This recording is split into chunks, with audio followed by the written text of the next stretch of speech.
we get it? Is it working? It's working. Is it working?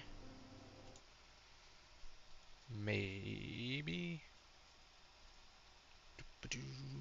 Um, I think it's working.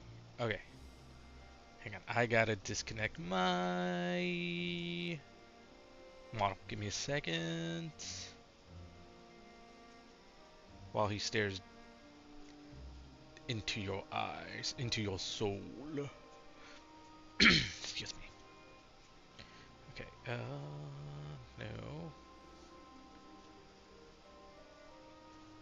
Oh my gosh. Okay. Sorry, I gotta deactivate my phone's thing.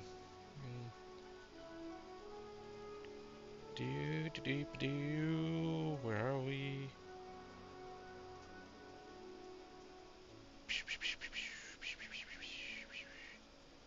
Did I spell that right? Yes, I did. Cool. Uh, derp, derp. Sorry, I have to share the link with a friend. There we go. Okay, that work? Is that working? I think it's working now.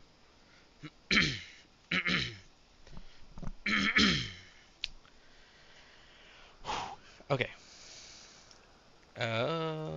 Okay, so I ran like a madman to this aetheryte. But now we are back in the past and we are meeting the Ascians, who were originally the bad guys, antagonists. Um, yeah, just gonna run all the way back. Oh wait, no, hang on, I got a bird. I have a burb.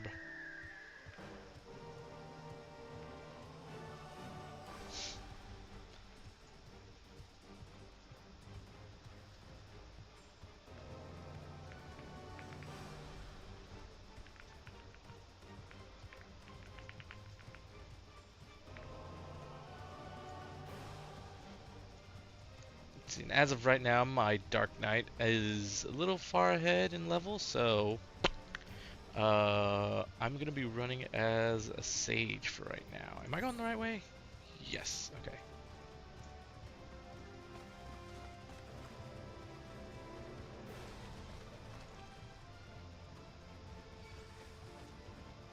Nope. Stay away. Go away. Go away, you.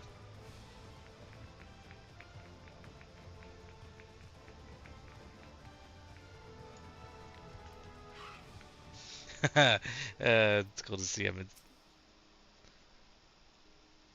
case you didn't know, it's rude to stare. Stop. Dude, you've been staring at me this whole time and then ignored me. What you gonna do? Ah! There it goes. Mystery Kids. Hythlodaeus is looking you up and down. Hythlodaeus! Come on, buy me lunch or dinner first. Now then, our friend Hermes, aside from overseeing the facility, he also conducts his own research. Apologies, I'm sorry, I don't have the best reading voice. I'm sorry.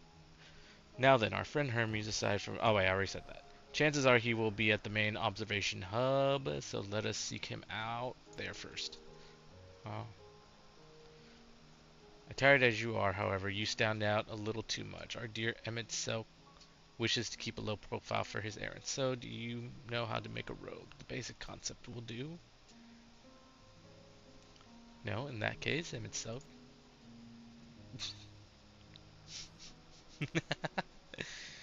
No. You remove your responsibility. You're getting not another thimble of aether out of me. Ah, hello. See you in the background there.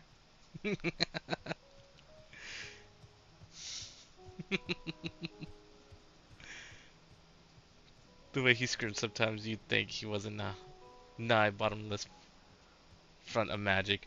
I would love to see that bird just kind of like run away.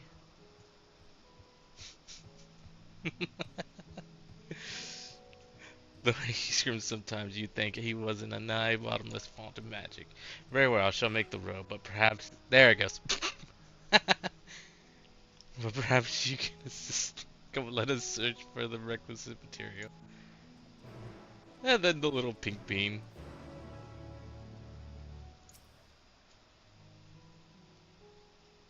You gonna live over there? You gonna live? Be alright?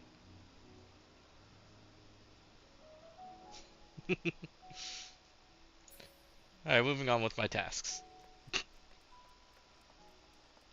Where do we gotta go? Oh, we're just down here. Okay.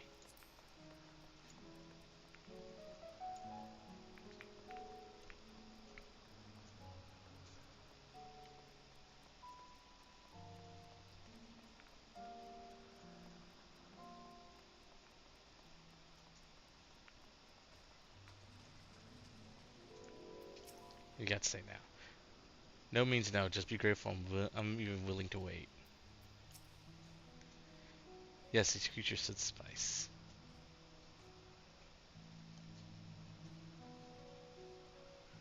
An etheric rope. I want you to use it to capture, shall we say, 2 petaludi. Petaludi? Excuse me again. There are 3 species here, I believe. Any 2 different kinds should serve. Now, I should mention that the strength of the rope is tied, no pun intended, to the strength of its users. As your ether is still thin compared to ours, you'll need to weaken the petaludi first. Good luck.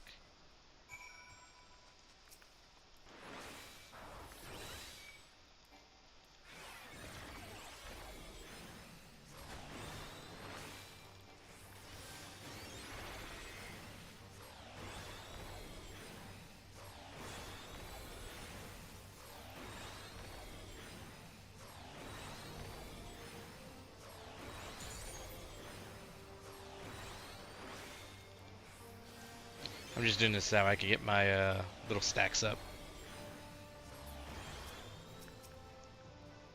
Oh, I was supposed to catch it. Whoops. Whoopsie.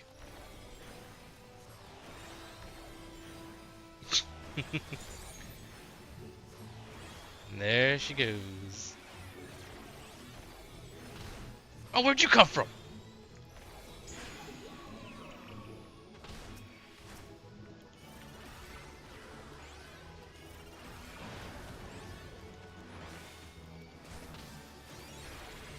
Okay, jerk.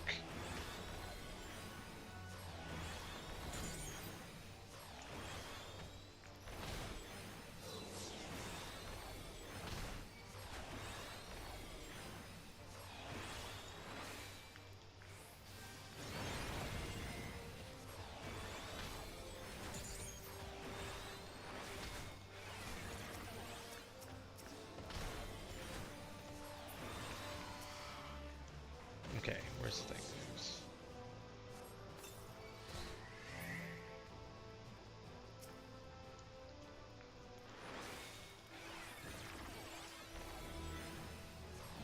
Well, I already started fighting this red one, but I kind of want that blue one now.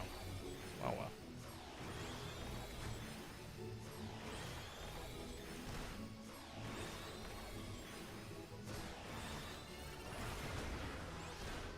Okay, should be good. Cool.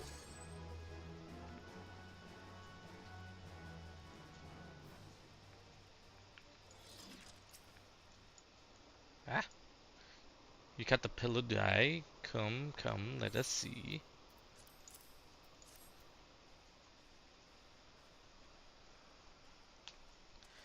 Yes, these fine fellows will do nicely. And now for a spot of reversion.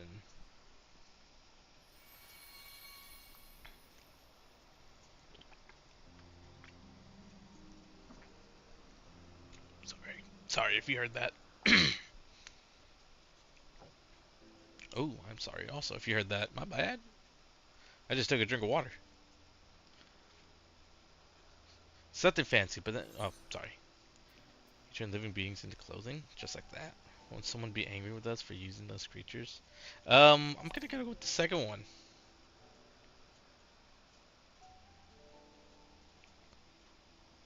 Oh, it's fine. There's no one around to tell us off, and besides, we can always make more petuludi. They need only a tiny amount of ether. It may take some effort to get the form and composition right, but anyone familiar with the concept should be able to manage. Well and good to disguise and educate it, but it won't fool anyone who can see worth a damn. Fair point, but at the very least it should spare you unwanted attention from casual observers.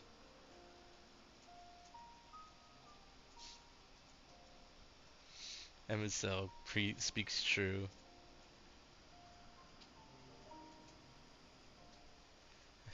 MSL speaks true. I was reading! Should someone question your presence, don't make up excuses, much less try to explain what you actually are. No, best to simply say that you are familiar. Okay? The question is, whose? For Emmett's. Of course, the answer is, oh, dang it. If you say you belong to him, people will give you the benefit of the doubt for any and all outlandish behavior. Exploiting our associate's absence. For lack of his presence, absolutely. We're here. Were he here, he'd have been the first to propose the idea, and you know it.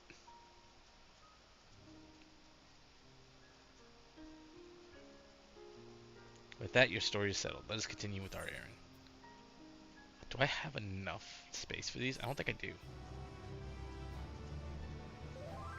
I don't think I do. Okay, turn around and look without. Oh, I can't get it. Hang on. Oh. Oh. Do they actually do anything with each other? Like if since like, you know, since they both, you know each other, do the minions do anything like that with each other? Do they have like special things?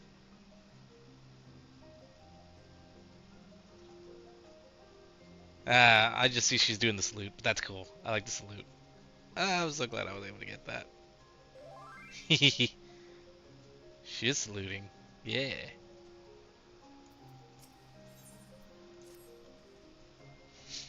If you are ready, let us continue along the path of Anagnoresis?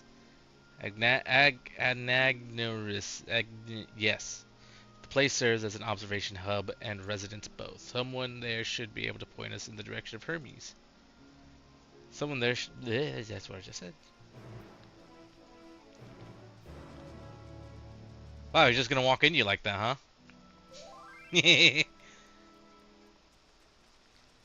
That's cool. I wonder what other minions do that.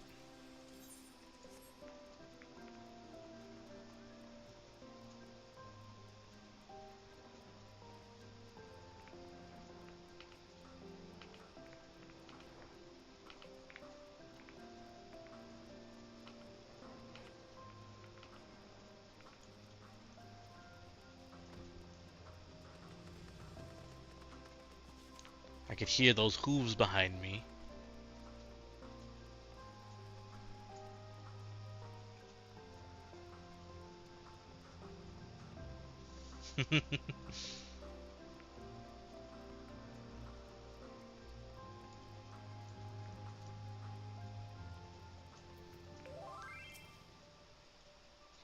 Got a Moogle minion? I don't think I have a Moogle minion. Yes, can I help you? We wish to speak with Chief Hermes. Do you know where we might find him? That blank stare. Who? Well now, by your mask I assume you are one of the 14. I wasn't aware there was to be a visitation. Between you and us, it's something of a surprise. Your discretion in the matter would be appreciated. I see. My lips are sealed. The chief should be conducting observations as usual. His focus of late has been aquatic creatures, so I expect you will find him at one of the pools here. The pools, you say? Many thanks, and apologies for disrupting your work.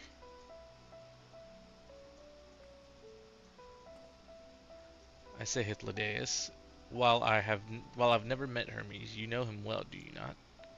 That being the case, couldn't you simply find him by his ether? I that I could. As you know, Mixelk and I can discern the color of souls. By the same token, we can also see ether quite keenly and from great distances.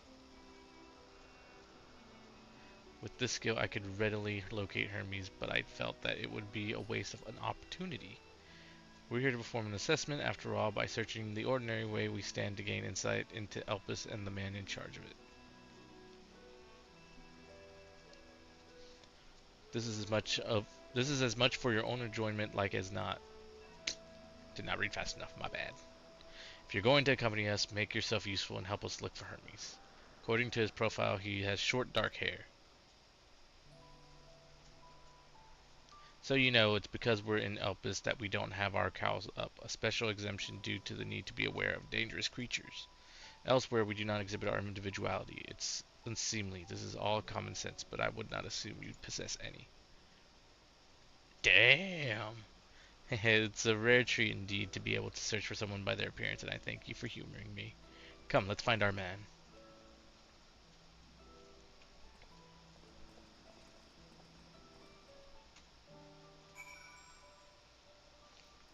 Let's see. Character, minion.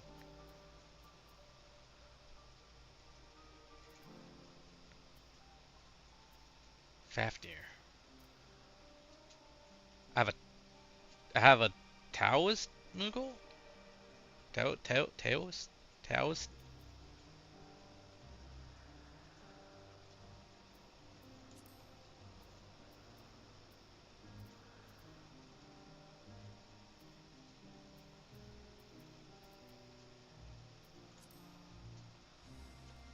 Okay.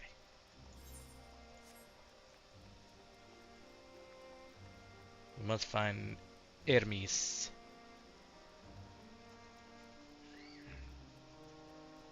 They said water. So I'm assuming we gotta find him near like a lake or something. Hey, wait a minute. The case is. Ah! There we are.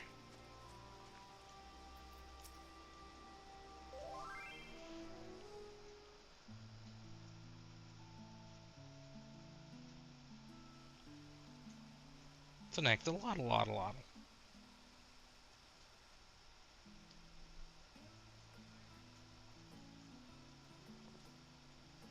Huh. You are...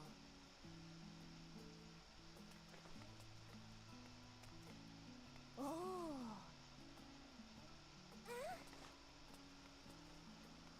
Different. You're different too.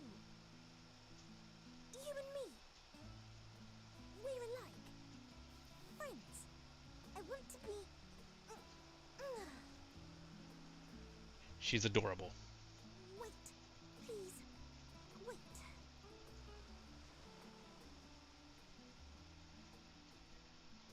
Greetings and salutations. Can you hear me? Do not be alarmed.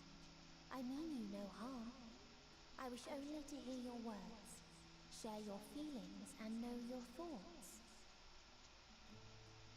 May we please be friends?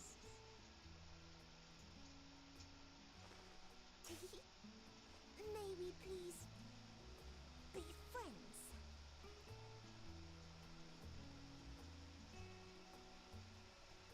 Ah, I see you found him. Are we gonna answer the question? Hythlodaeus. It's been a while. Too long, I think. Too long indeed for close collaborators. On this blessed occasion, I bring not only myself, but others who long to speak with you.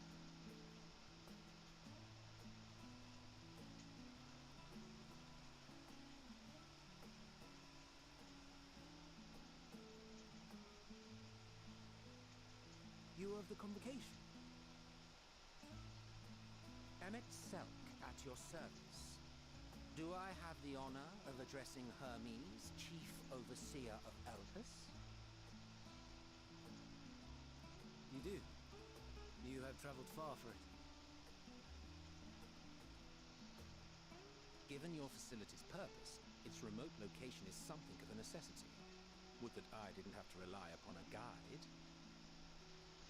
Oh, you wound me. Have I not ever been an attentive and helpful friend? But moving along to more agreeable company, this one we chance to...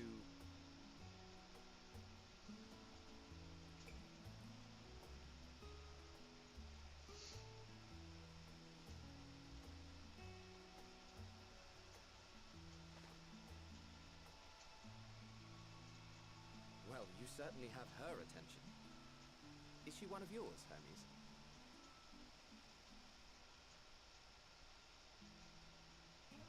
Her name is Meteor. It means shooting star.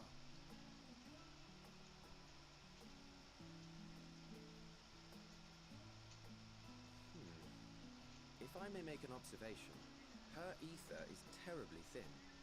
I fear she might dissipate at any moment. Nor do I believe you've made a submission to the Bureau. I would remember such a concept if you had. I haven't, as you say. I judged it too early. She's a pet project of mine, still undergoing preliminary testing. But rest assured that I will attend in person ere long. Very well. Being an authority on flying life forms, I appreciate that you are exacting in your work. I shall look forward to your submission. If we have finished with the perfunctory chit-chat, I would discuss official matters. By my coming, I trust you already anticipate the subject. I have an inkling, yes. Please wait to the main building yonder. I shall join you as soon as I've returned these creatures to their homes. What's wrong, Hermes? The Namastoma is missing.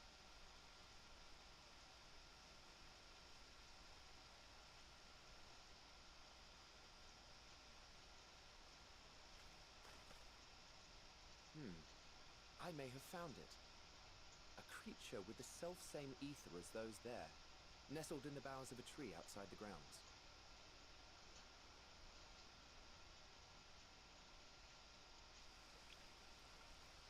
You're saying they can climb with their sorry excuses for limbs? The fashion has been to imbue aquatic creatures with the power of flight, ever since the words of Neutron created a sky-swimming fish. The Ambistomas too can fly, if only slightly, and they could conceivably climb a tree. Whether they can come down safely, however. Excuse me.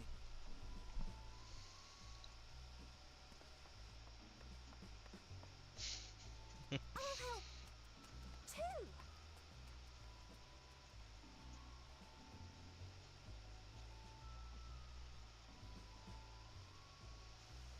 And what are we supposed to do with this lot?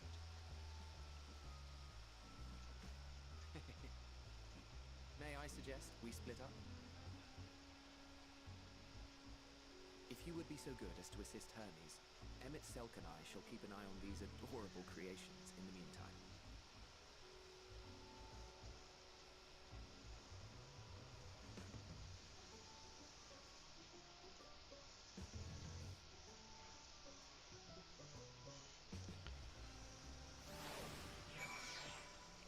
We have somebody cutting the yarn. I don't know if you can hear that. Okay.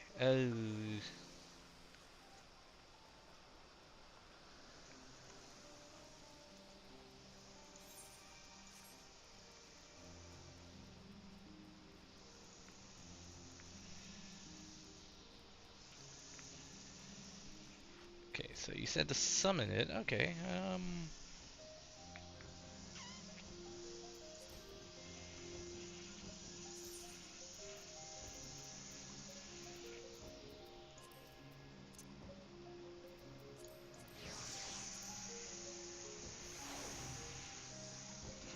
There he goes.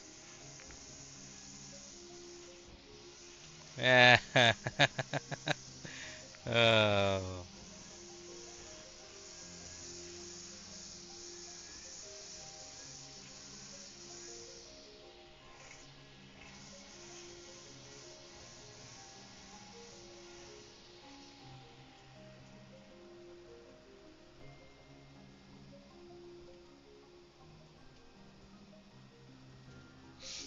That's freaking adorable.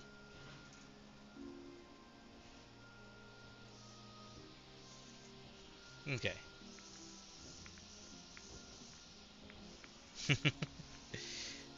Alright.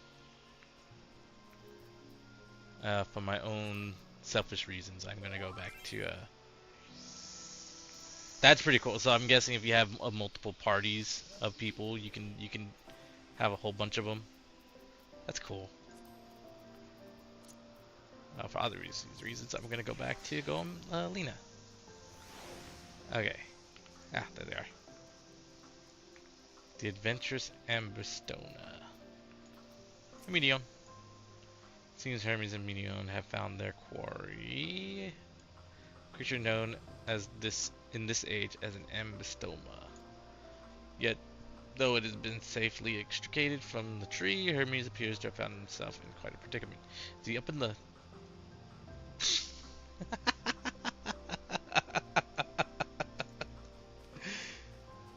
Ambistona, Hermes saw it high up in this tree. He climbed up to get it, but jumped on him and he slipped.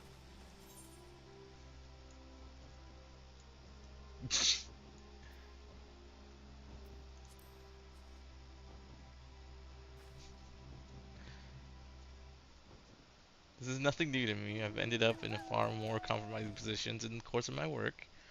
Now for your own safety, please stand back.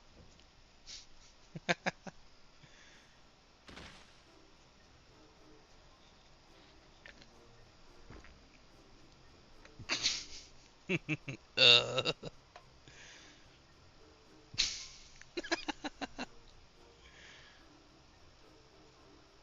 Hermes, are you alright? Quite alright, yes. My apologies for making you worry, Medion. He reminds me of a little bit of Urianger. Both you and her. Osir Sagra, you are called. An intriguing name, somehow reminiscent of a new creation. Thank you for coming after me.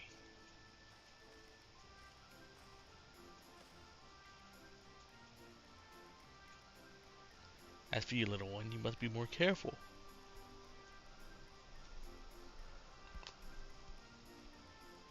You may be able to fly, but it doesn't mean you cannot fall and hurt yourself. Oh no, I'd forgotten all about its fellows.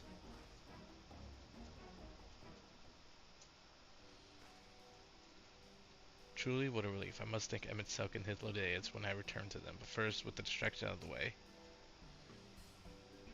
As Chief Overseer of Elpis, permit me to welcome you to our facility. I hope you will enjoy your time here.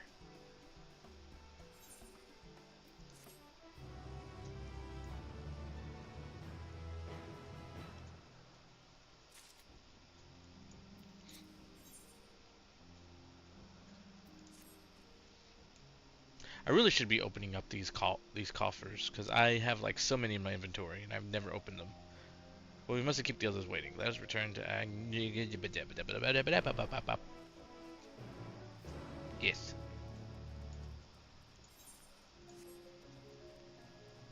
Bird of Elpis.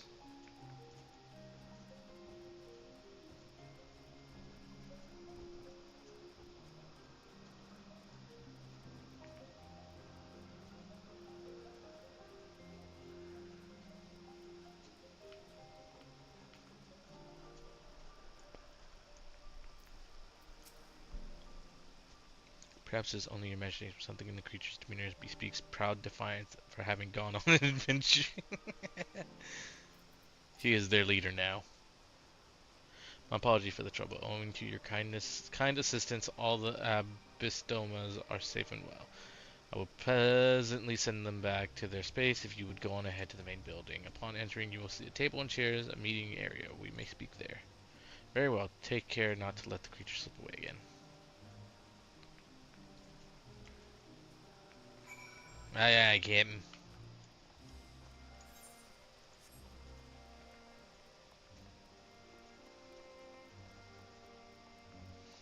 I really need to find some healer armor that actually works good with Sage. So all my healing armor is made more for like magic casters.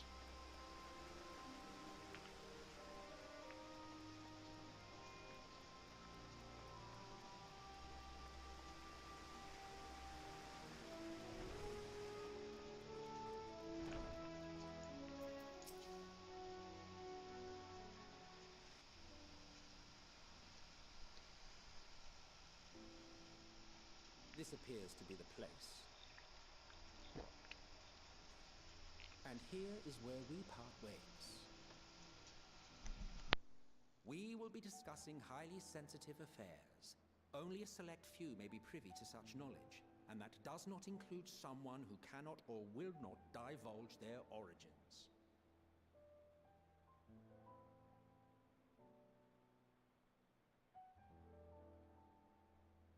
What? Will I have to remove you by force?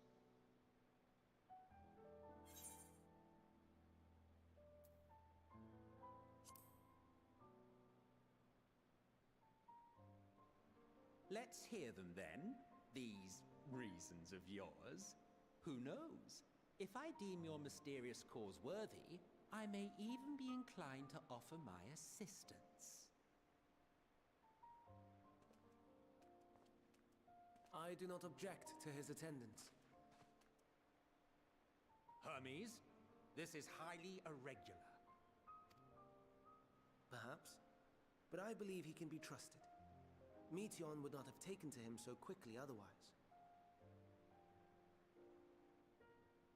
Moreover, the presence of a third party may help me to maintain composure.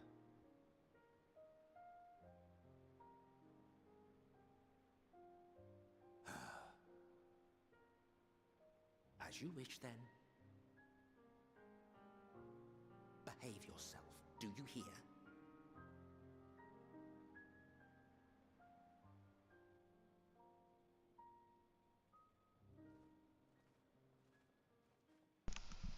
Um, is it me or did his robes like wig out there? Like you could see through them. So, Hermes. finally happened then.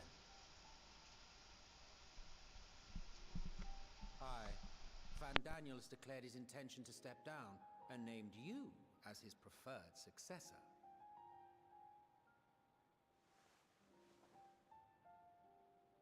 In recognition of your knowledge and your works, the Convocation is giving the recommendation due consideration. As one who does not know you personally, I am to use my impartial eye to take your measure. And above all else, to ascertain your disposition towards the invitation.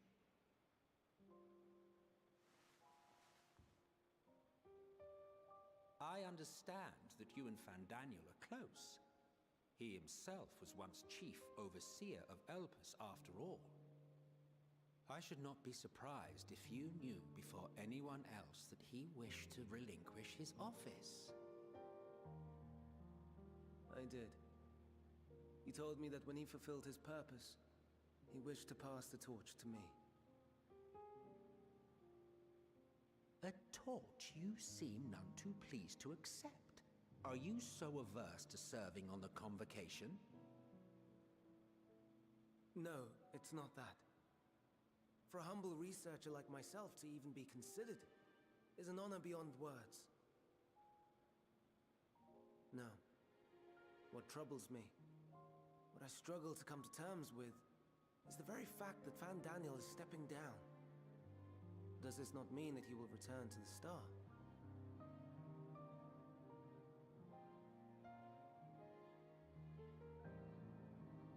Of his own volition, yes, like so many others have before him. Return to the Star? Does that mean die? Well now, that's not a word I hear often. Is that what you say here in Elpis? Mankind is the life of Atheris. Each of us, a drop of blood flowing through its veins, bearing sustenance. In our finite time upon it, 'tis our duty to make it a better place, that all who call it home, now and in future, may abide in happiness.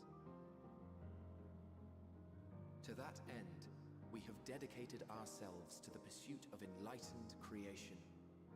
And by our efforts did we transform this once untamed wilderness into the peaceful paradise you enjoy today. To return to the star whence we came is a privilege afforded to we who have so loved and nurtured it.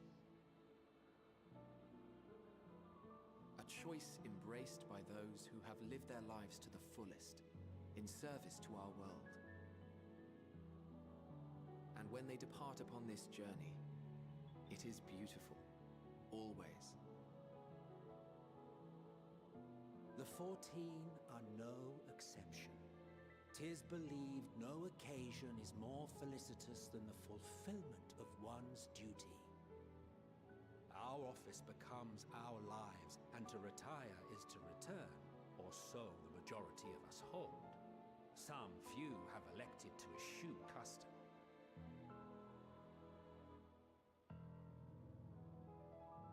Mayhap you feel Fandaniel's deeds do not warrant his return. Yet you should know his accomplishments as well as any. During his time, he conceived of countless outstanding concepts. And channeling the wealth of experience he attained here in Elpis, he brought forth many new specimens. I know of all this. I do. It's just, I cannot fathom why someone so great and wise, who could still do so much good, would want to end it all.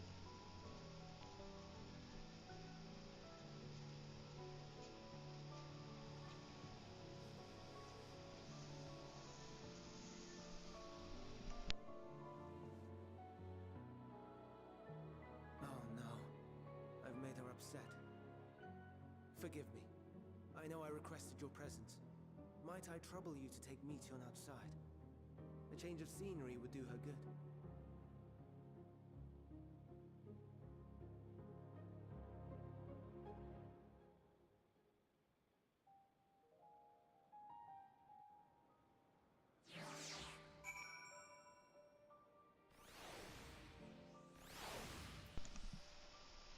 Okay, sorry. The person that's been doing our lawn just like went really close around my room, and it was loud. Anyways, I'm sorry, see, I didn't mean a walk. Perhaps we can go for a walk. Sure thing, Munion. We'll go for a walk. Whatever you need. It'll be alright.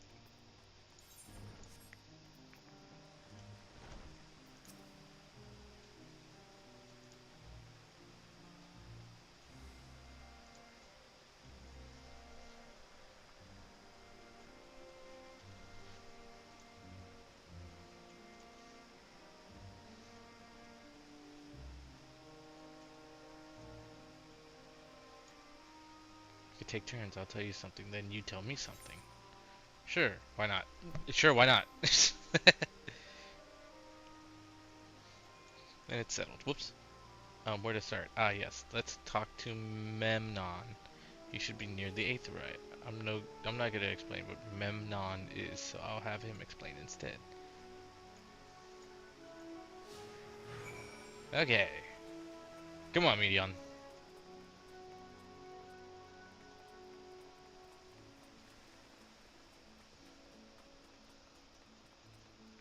I know we could probably walk through the bush, but you know, freaking immersion. We're gonna stay to where we're supposed to walk. And what have we here? Though you look like a person, you have the horns and scales of a beast. Thank you. Assume you are a familiar like Meteion. Is there something you need? This is Osir. Could you teach him about Elpis? Ah, newly arrived familiars. He very well. I should be glad to introduce our fair facility to him. As you know, it is mankind's duty to make the star a better place. As part of this duty, we employ creation magics to bring forth new life. However, we cannot simply release our works into the world, for it would lead to chaos.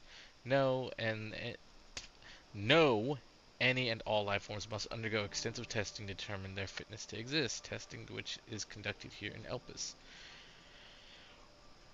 Every candidate is subjected to rigorous study in which we identify their properties, surmise what habitats might be suitable, and speculate as to the effects they may have on the environment and other species. Should it be judged a beneficial addition to the star, it will be allowed to take its place in the world. The two of you two were created with the hope of making the star a better place, so heed your masters well and be good. Do you hear?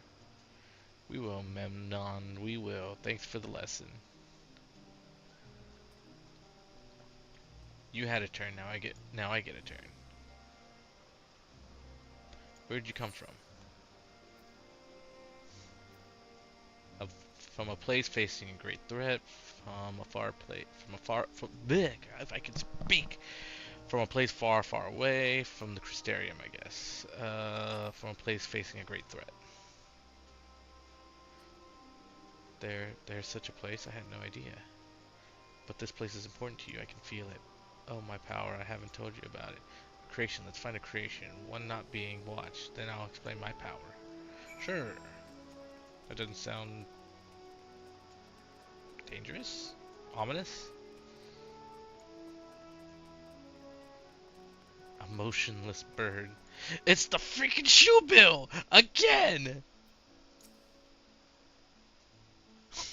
Freaking from all the way from freaking Shadowbringers. I don't know if he's before Shadowbringers, but I remember him from Shadowbringers. Oh, this creation is perfect. Yeah, we would call that one perfect, huh? Wouldn't we? But I don't remember seeing it before. Perhaps it's new. Anyway, I'll try reading its mind. That's my power.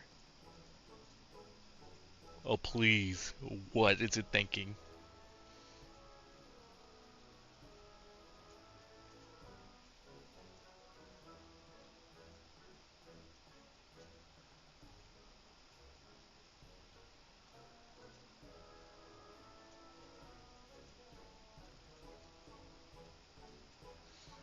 I can't read it. Or maybe there's nothing to read.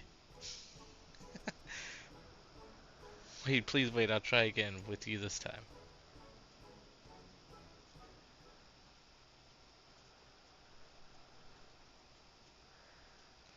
Greetings. Can you hear me? This is my power. I can read the emotions of those around me and project my emotions to others in turn.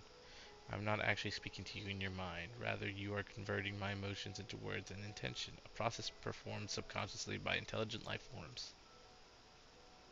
This ability is vital to my mission, for it allows me to interact with intelligent beings even should they communicate via unknown languages or other nonverbal means.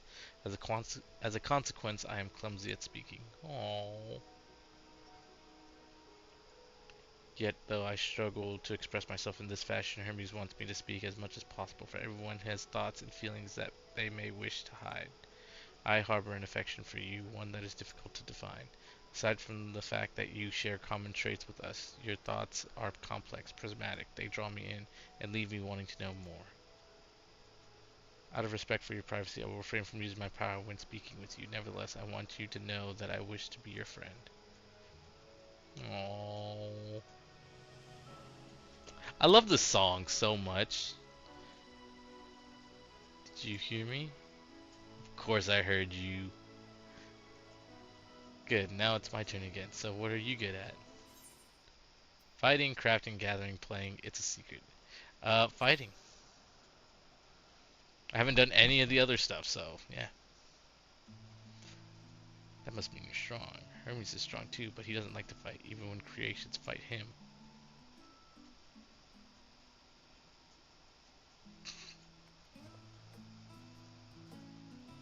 Yeah? You got something on your mind there? I think we might be bothering it.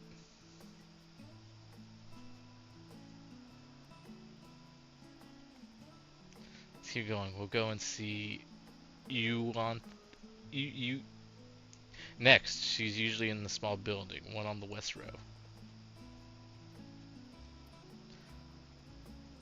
I'm glad that shoe bill has been like a running joke. Okay, just checking.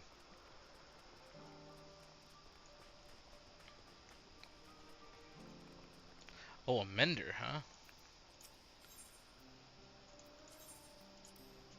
Yeah, don't worry about all that.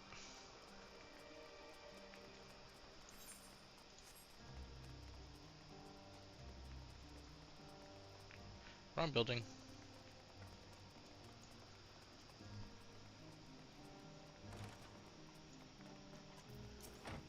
Hello.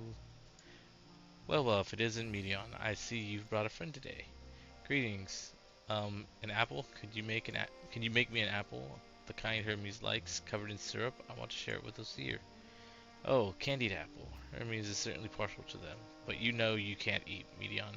You weren't made to do so. But I like it too. Oh, it may seem that way, but it's due to your ability to share others' feelings. You've taken Hermes' likes for your own. In any case, I can't prepare an apple right now, but I'll bring one for Hermes soon, I promise. I'm sorry, Osir. I wanted to show you my favorite thing. Then I could ask about yours, but I failed. I'll tell her what I like. She tried. She tried. That's what you like? Yes, yes, I can feel it. You're enjoying happiness, and it makes me happy too. Thanks for sharing with me. We didn't even get a choice. Okay. Well, we've talked. Well, we've walked and talked a lot. Maybe Hermes is finished talking to you. Shall we go see? Sure.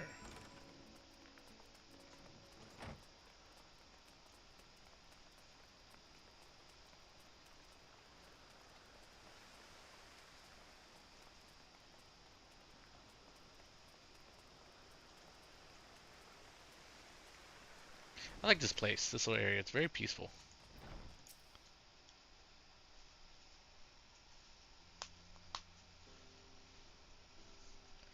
There you are. I could see the fresh air has done Medion good. Seer wanted to learn about you and Elpis, so I taught him. About this place, about my power, about your favorite food. I'm not sure if that last one will be of any use. But I do appreciate your keeping me on company. While you were away, I finished speaking with our guest. Finished? Hardly. You requested time to consider the invitation, so we have no choice but to occupy ourselves with an inspection of your work. My apologies. It has been decided that Emmett Selk and Hythlodaeus will accompany me as I tend to my duties. If you wish to learn more, perhaps you would like to come too. Emmett's just like, hold up.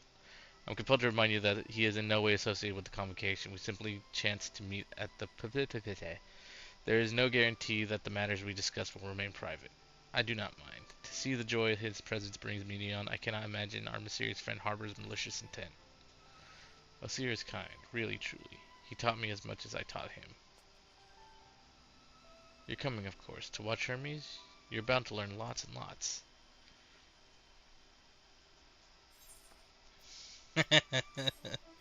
I love how you just keep annoying Emmett over and over and over and over and over. It's great. I love it. 0 slots remaining. Cool. Alright. Well. Let's see. I got room for this. See, I'm probably about to make some people very upset by just throwing these away. But.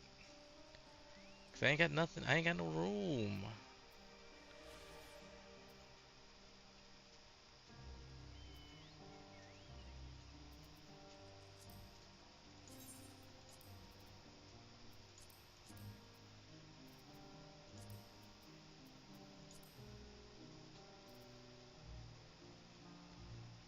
Ravel Keeper, I don't.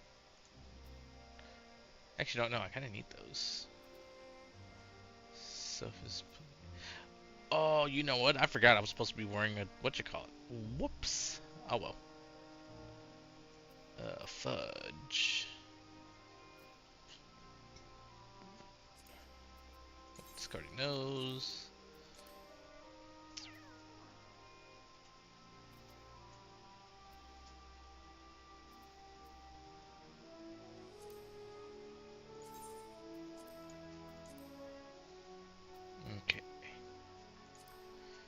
Now,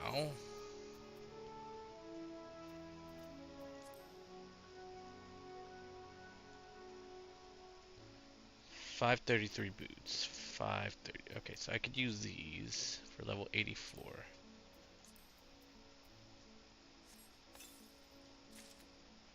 Level 84.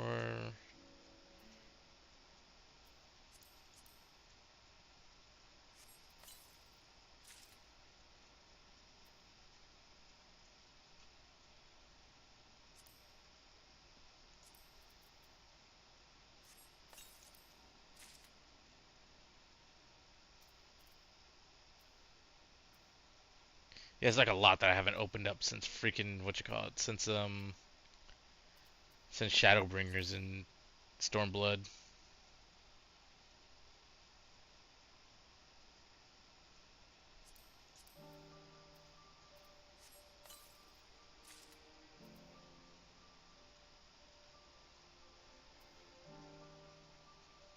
Oh, I probably should use this one. Oops. Oh well.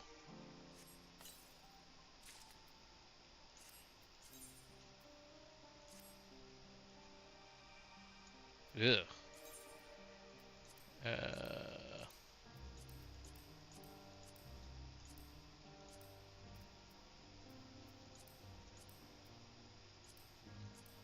don't really have anything that goes with that. I guess we could just use this one.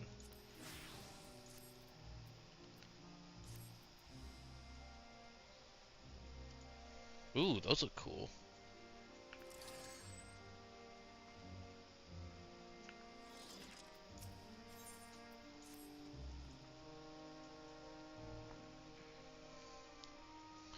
If everyone is ready, there are a few creations I need to check on. First, we shall return to the spot where we found our wayward Ambystoma.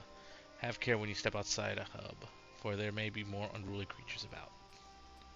Ah yeah, you Captain. Do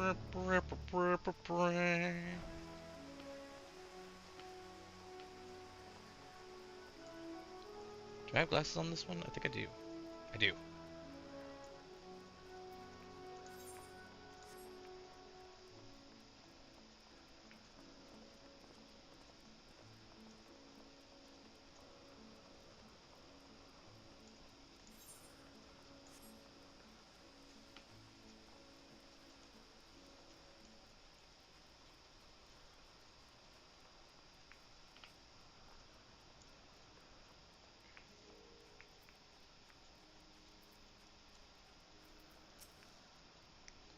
This here is a new species of Pedaluda. Pedaluda we recently set loose. It has been doing very well, managing to maintain a stable existence thus far. If it can see its observation period to the end without issue, we shall release it unto the world. Tell me, do you know the difference between living beings and arcane entities? It is the presence of a soul, yet the soul isn't something you can choose to have at will. No, it manifests only in those beings whose forms adhere to the laws of creation that can endure on their own. Beings that do not fulfill this requirement, such as those spontaneously born of magic or natural phenomena, do not have souls. No matter how much it might resemble flora or fauna, if it lacks a soul, then it is considered an arcane entity. So you see, it is not for mankind to decide what is living. That domain lies beyond our manipulation, and it is the hubris to assume otherwise. But come, let us head to the nearby beacon. I've received a report that arcane entities have gathered there. Sure.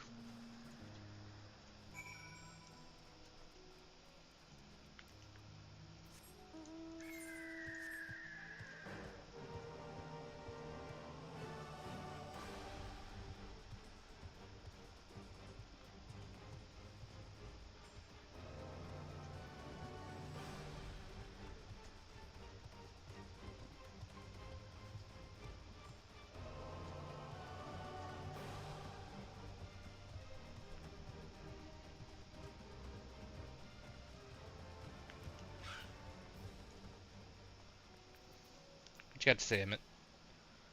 We're meant to be observing Hermes, but instead we're stuck with Medion. Well, I suppose she herself serves as proof of his prowess, as a researcher and a creator both. Can you hit this? Fascinating creation, much like yourself, little one. Renowned as Hermes is for his flying life forms, it is a rare privilege to be able to see one of his works in progress. Oh, they're whatchamacallits. Lightning Numa, just as the report said. Although we call this structure a beacon due to its form, it is in fact a magical device. By manipulating the balance of elements, it keeps the isle airborne and maintains the climate thereupon. In the course of its operation, it often sees an internal shift towards a given element. Right now, that element is lightning, which draws the Numa here to replenish their ether. It appears Medion is busy. Would you care to assist me in her stead and feed the Numa? We can feed them? They eat? Thought they were gonna be like jellyfish or something. By using this lightning converger, you can harness ambient lightning and focus it into a ball. A veritable feast for our dazzling friends. Go on, give it a try. I'm not gonna get shocked to death, am I?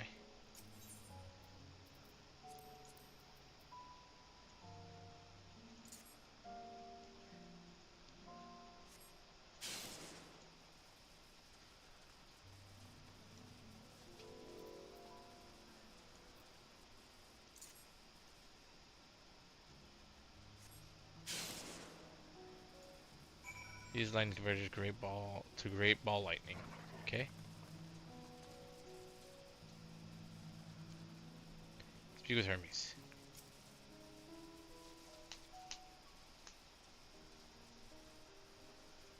Perfectly done, Osir. Look.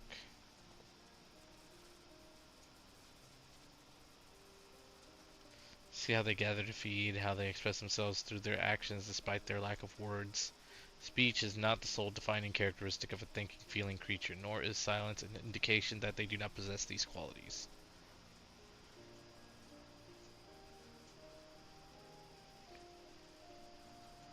Be it a soulless arcane entity such as the Numa, or an ephemeral life form such as Petoluda, all seek to perpetuate their existence.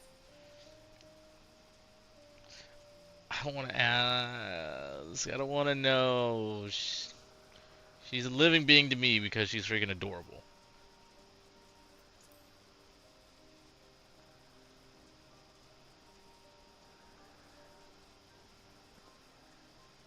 Good question. I can answer it from a theoretical standpoint, but it ultimately falls to the Bureau of the Architect to pass judgment. Those with exceptional visions such as Hythlodaeus may be able to ascertain her true nature.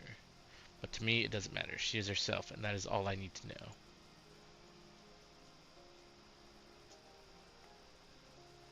Oh, you finished already? I'm sorry, I was in the way.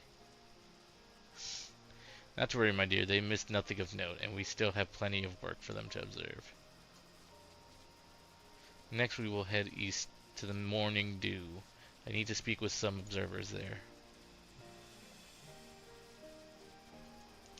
Isn't it great how they make how they make of these characters so lovable their own way? Is that chat like kind of like cut off a little bit? Let me see. Give me a second. There we go. It's probably cutting off the. Can you like give me a whole? Thank you. Okay. All these characters so lovable in their own way. Cool. Yes, yes. This game is freaking great. The story is great.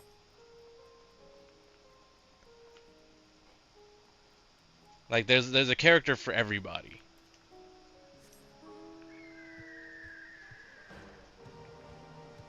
There's a character, there's a story, there's a part, like literally for everybody in this game.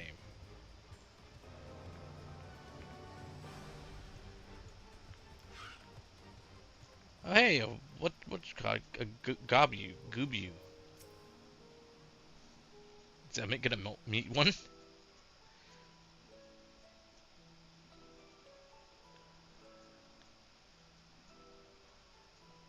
Amazing, is it not?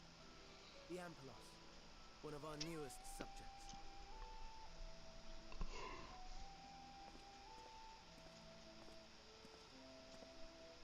So, how are we coming along?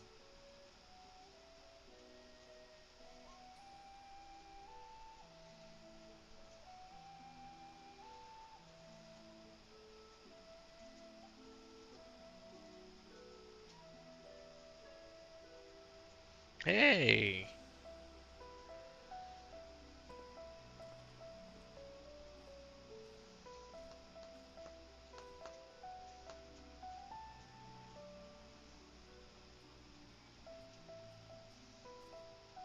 This place is Elpis.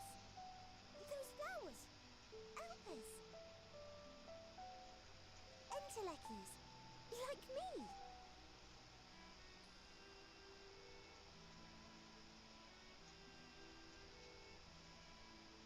They are a product of Elpis, and so named for their birthplace. A happy accident, born of the hands of a former researcher who loved beautiful blossoms. Unique for how they change color, to reflect the emotional state of those nearby. Though be it here or elsewhere, they are seldom seen in any hue save purest white. Reflect the emotional state, you say? By what means do they achieve this? In creation, there exists an energy wholly apart from ether, one driven by emotions. In like manner to how we manipulate ether, this flower is subject to the influence of said energy.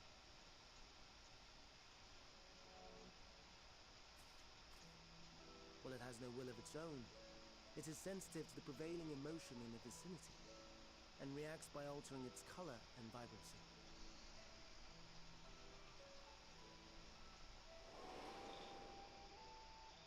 Akasha? It is one of the unseen energies defined by Harnish alchemical theory. Though a gross oversimplification, some describe it as an essence influenced by feelings. I'm sorry if you heard that.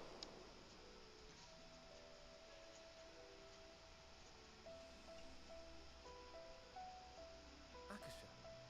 Though I'm not familiar with the term, your description suggests it is the self-same energy. Dynamis, we call it. Hey, that's the name of the song.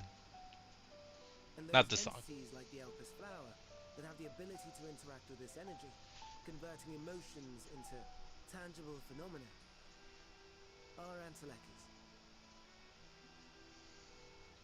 That's me! That's me! An Entelechy! That you are, my dear. And no ordinary one at that, but the first possessed of free will.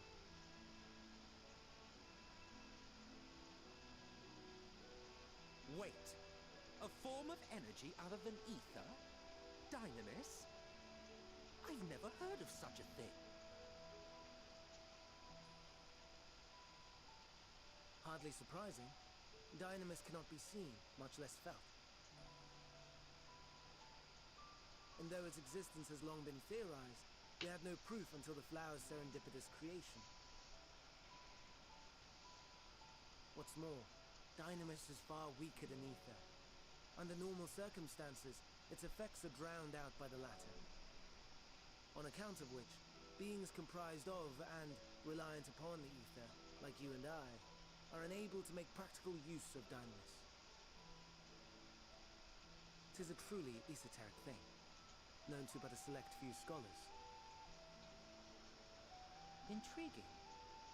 Then, given the limitations you described, why create Meteor?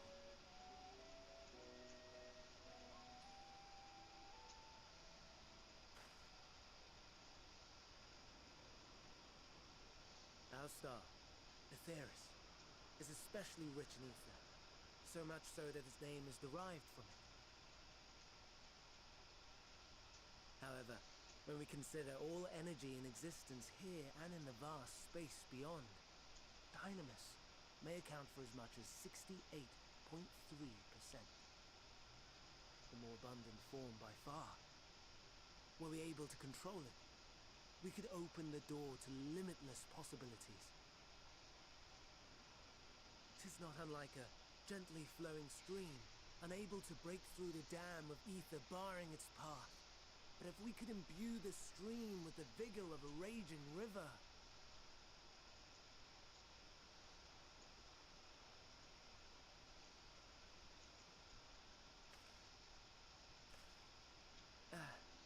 Not that I have such grand ambitions. Nay, I merely wish to create a being that could traverse the great expanse.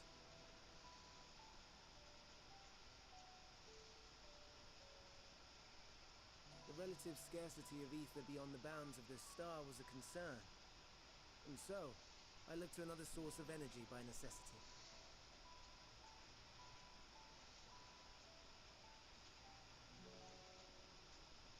That being Dynamis. No wonder her ether is so thin. Precisely. Yours is thin too. Like an Entelechy. Like me.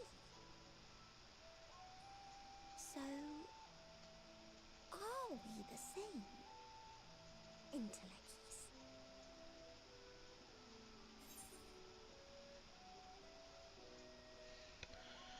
I've been known to transcend my limits with nothing but determination. If I'm thin, it's because Emmett Suck didn't do a proper job. Going with that one. Well, aren't we ungrateful? Mayhap I should revert you to the pathetic, faded thing you were.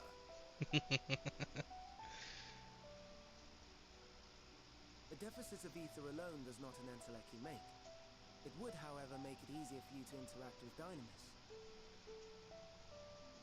And limited though its influence may be, this quality could prove the difference between victory and defeat.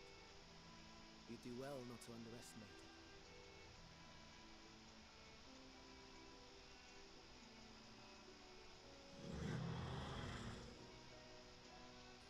Oh dear, I'd forgotten about the poor fellow. You must excuse me a moment while I go and verify a few more things. It really said, hurry up, I'm getting tired.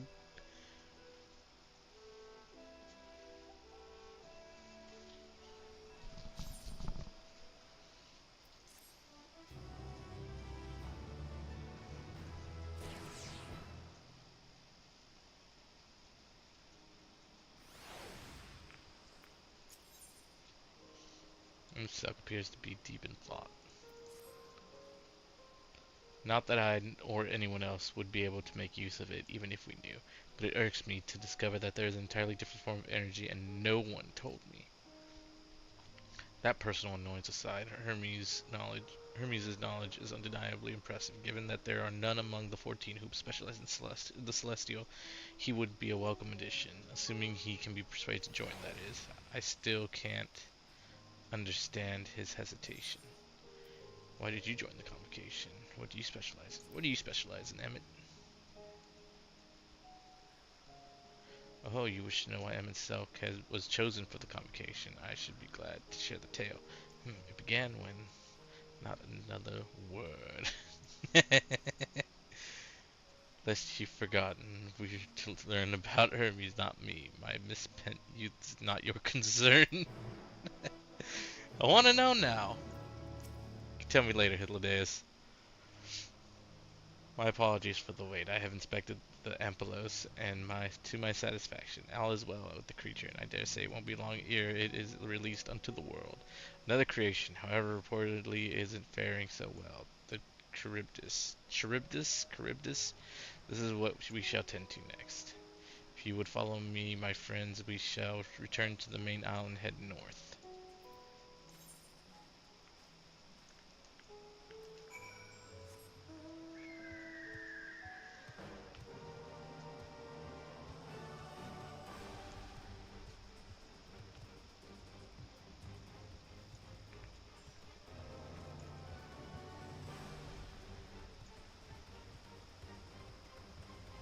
Like it.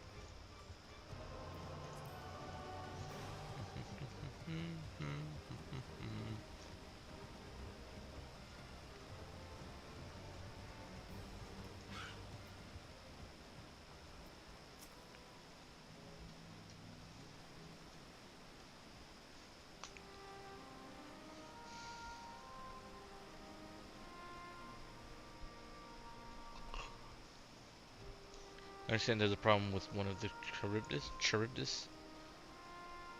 Yes, that's right. As you know, the Charybdis is based on a sea creature. Owing to adjustments to enhance its affinity to wind, it is incapable of flight. Specimens created from the concept could all fly without issue, but a problem arose in subsequent generations. This third generation creature was born with an etheric balance, leaning strongly towards water, its aquatic origin reasserting itself. It would seem the result being its affinity to wind is diminished and cannot fly. No matter what we try, we can't get it to rise even the slightest bit. Oh. For such change to manifest in so few generations, I fear they too are unstable, flawed. With your permission, I will revert the creatures and recommend to the Bureau that the concept be revised. Its etheric balance leaning towards water, the Charybdis would indeed struggle to manipulate wind, yet it is too early to conclude that it cannot fly. Having failed at first, it may simply have developed a fear. I shall transform and fly with it, helping it manipulate wind until it finds its wings. What? You needn't go to such lengths.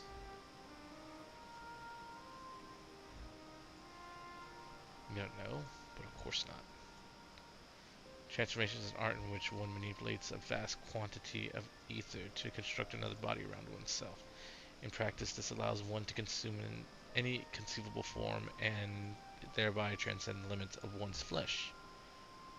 Yet convenient though it may be, transforming in the presence of others is considered vainglorious in the extreme, as uncouth and unseemly as running about robless, shameful. Am I to understand you make a habit of this? No, nothing of the sort. It's just that when transformed, I can wield the wind and fly. It may seem excessive, but what is our shame next to the lives of these creatures? They deserve a chance, and we owe it to them to do all in our power. Be that as it may.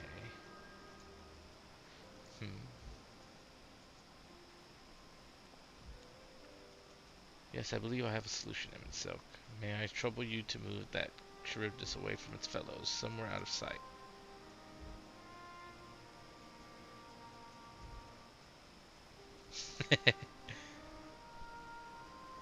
Meanwhile, I'd like the rest of you to help me prepare here.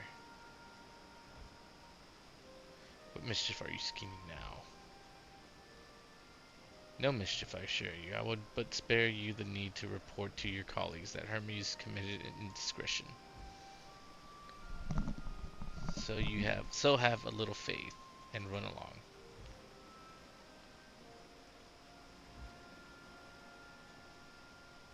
I trust you don't mind.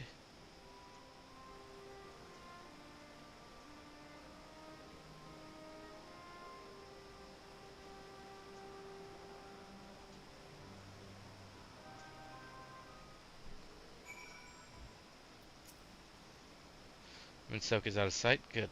Let's speak of the plan. It's a stroke of genius, really. We have Emmet train the Charybdis. Aside from being able to fly untransformed, he can readily see ether currents, and with his adept spellcraft, he can also employ suitable wind magics to guide the creature along. While he is indeed capable of all you described, it is not his duty. I am loath to trouble him with it. Yeah, Emmett, listen to your boyfriend. Well, he's indeed capable, yeah. Don't be. As I mentioned, it would also be for his own sake. With that settled, let's begin at once. Osir, I want you to go to Emmett Silk. Tell him you have a favor to ask. He will be disinclined to cooperate at first, but you mustn't be discouraged. With our friend, the trick is to be unflaggingly persistent. Off you go now, and good luck. With the chat mode, say, use the keyboard or the software keyboard to enter the phrase, I have a favor to ask. Indicate to Emmett Silk that you have... Gosh. So, say... How far did he go? God dang, he freaking walked all the way over there. You were just supposed to take him down the way, Emmett.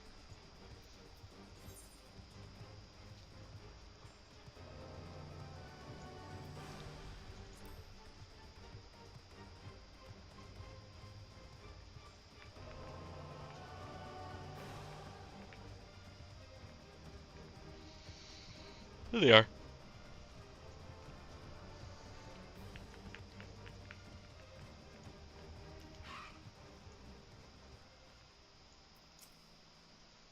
Well, are your preparations for the scheme that is clearly not a scheme complete?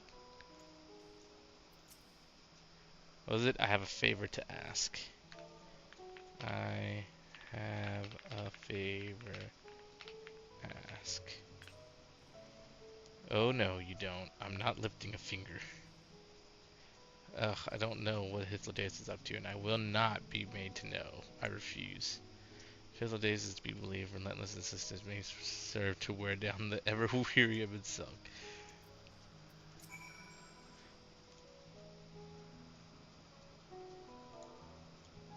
Please, Emmett Silk. Please.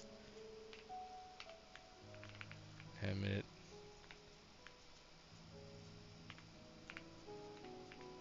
Silk. Wow, he gives up after 2 goes? No, no, no. You are not foisting this nonsense on me.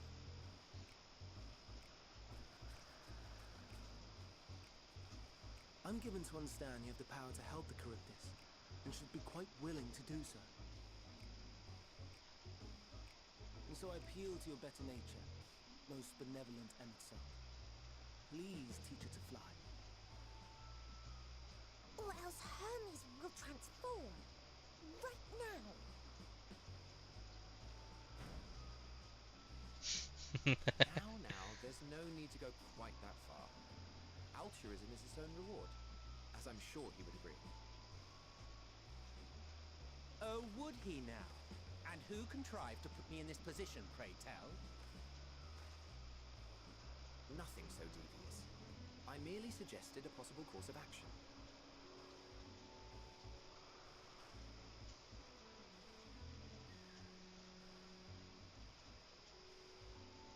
Please, Emmett Silk.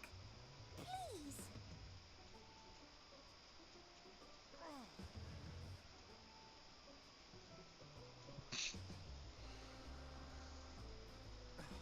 I did not come all this way to play nursemaid to your creations. I'd thank you to remember this favor and let it be the last.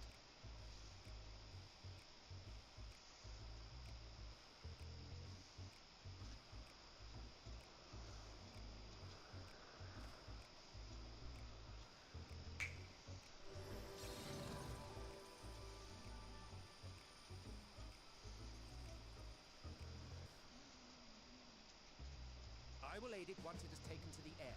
It falls to you to shepherd it skyward.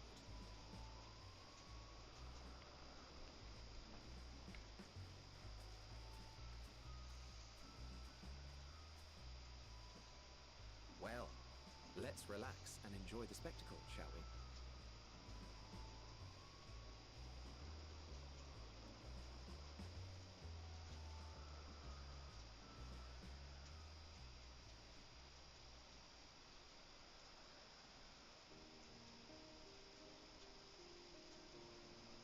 You were wondering why Emmett Selk joined the convocation.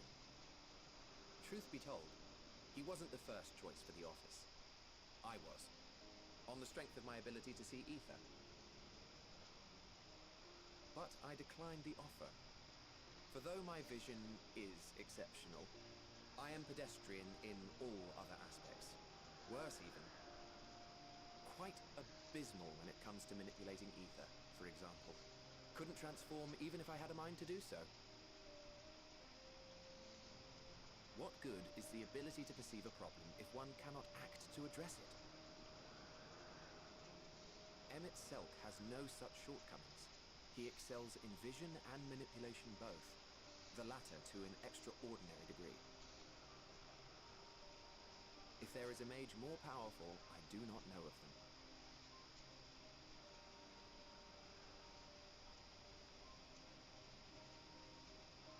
Thus did I recommend him for the office in my stead. And I wasn't the only one. Far from it. Countless others vouched for his skill and character. People the world over, to whom he had previously lent a helping hand.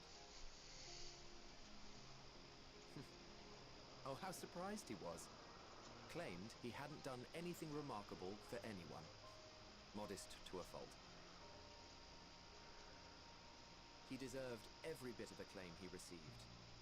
Yet he may well have gone unappreciated were it not for a mutual friend. A singular soul who can't help but involve himself in the business of others. Where he walks, excitement is certain to follow. His antics irritate Emmett Selk to no end, but much of his grumbling stems from genuine concern. When our friend calls, he never fails to answer and lend his talents.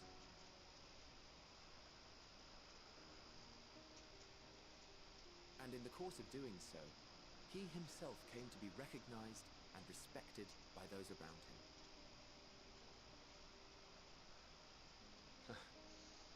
They are truly remarkable individuals, and I'm proud to call them friends. To help them realize their dreams. This will be my greatest contribution to our world. And when they have fulfilled their respective purposes, so too shall I have fulfilled mine, and together we may return to the star. Look at me, spilling my innermost secrets. I can't seem to help it with you. I can only assume it is due to the color of your soul. I just don't understand how you can be so alike and yet so different.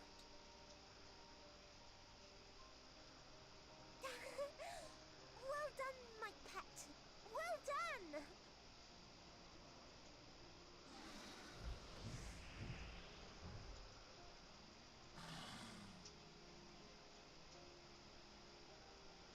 Ah, yes. I dare say the Charybdis will be fine here on. Why don't you go and signal to Emmett Selk? Let him know that his arduous task is at an end.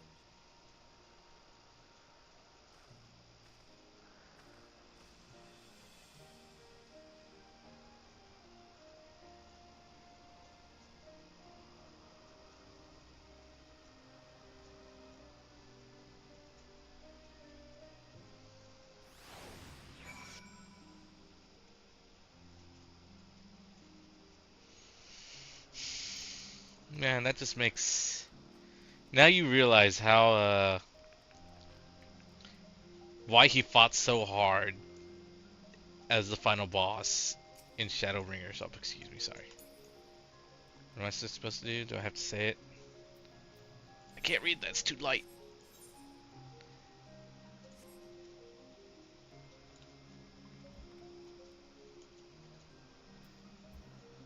Oh, wave.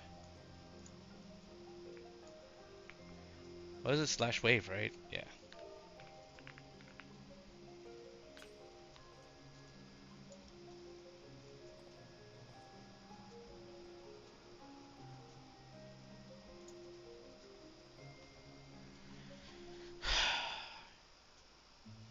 Like, it already hurt when you beat him in Shadowbringers.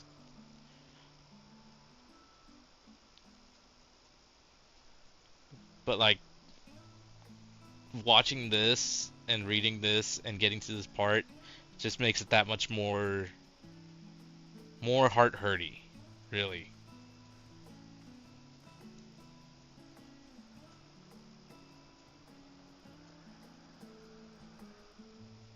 I'm sure you did.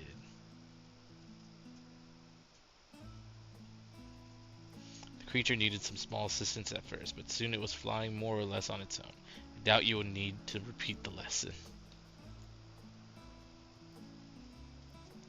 That was truly impressive. Who that? I wouldn't see it all from afar. The Charybdis flies. And now we also know how to pronounce Charybdis. Yeah.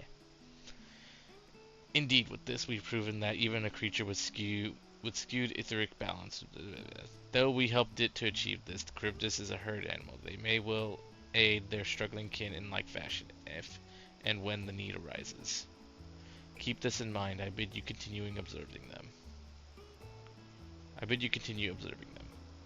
That is what you want. But if I may say so, rather than hoping in idealistic possibility comes to pass, would it not be simpler to have the concept adjusted? That way we could guarantee the anomalies such as the specimen are never born in the first place.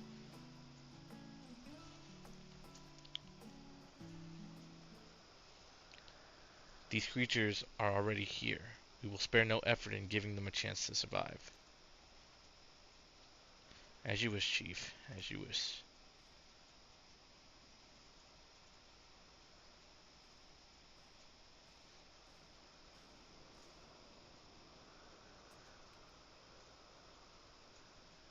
Hermes.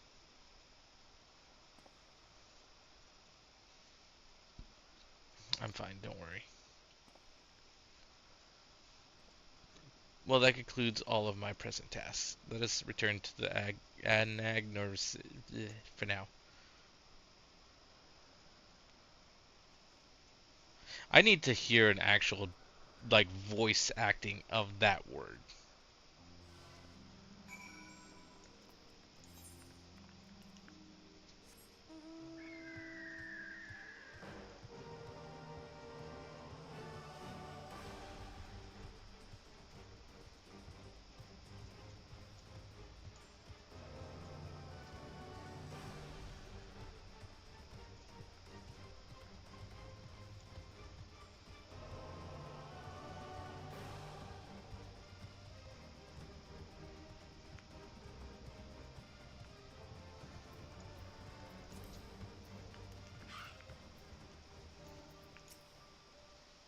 What, want to apologize for forcing me to help you, do you?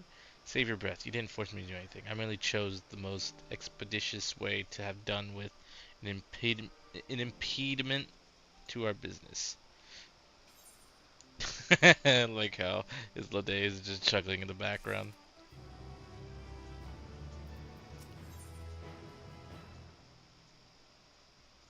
Something seems to be weighing on Hermes' mind.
Okay, sorry, my dog started barking.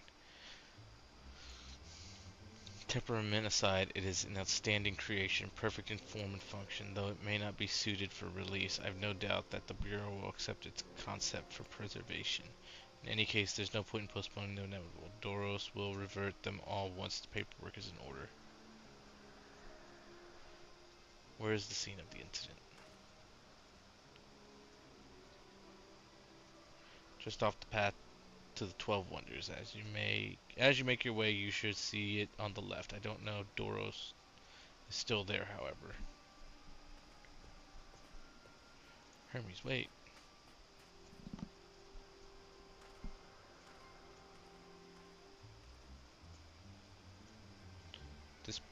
This part of his work, then I would observe. We follow. If this is part of his work, then I would follow. Observe. Blech.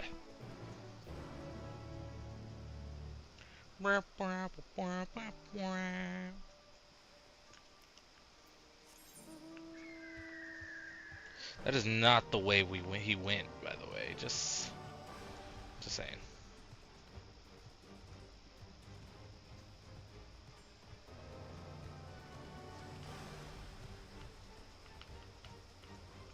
Alright, cool.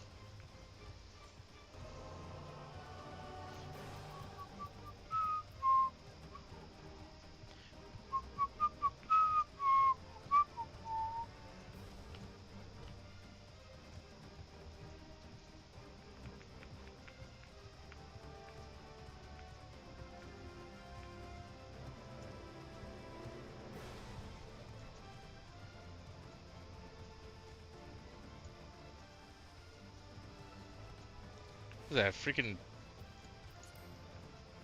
tree? Jellyfish? Oh, that sucks. That it down there? Lacerations and burns are unmistakable. A Lycaon was indeed responsible. But the creature is nowhere to be seen. Doros must have taken it away. The man makes his base at the 12 Wonders. I shall go and seek him out there. Minselk and I will search the area for good measure. Just make sure the Lycaon did not escape. My thanks. Let us meet at the 12 Wonders when you have finished. I will go ahead. Come, come. It's down this path and over the bridge.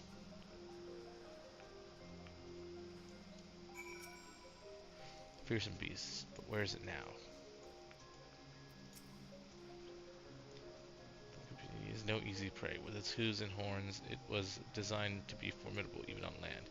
Yet they didn't stand a chance against it.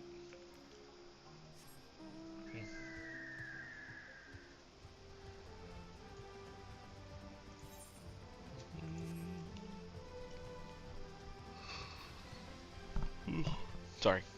Yawn.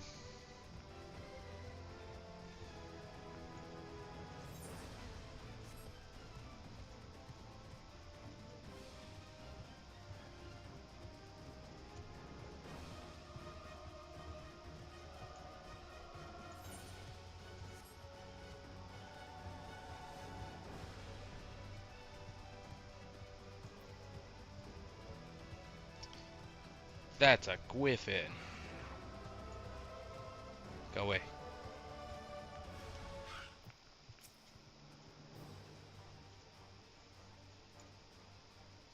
He's a man with long blonde hair, I think. I'll know him when I see him.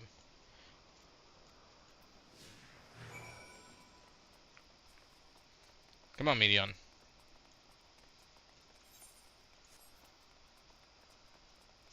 Dark-haired man.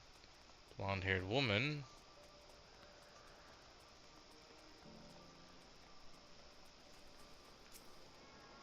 Blonde-haired man.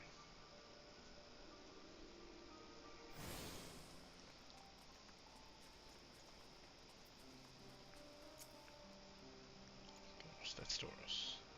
Well, now, if it isn't Medion, what brings you here?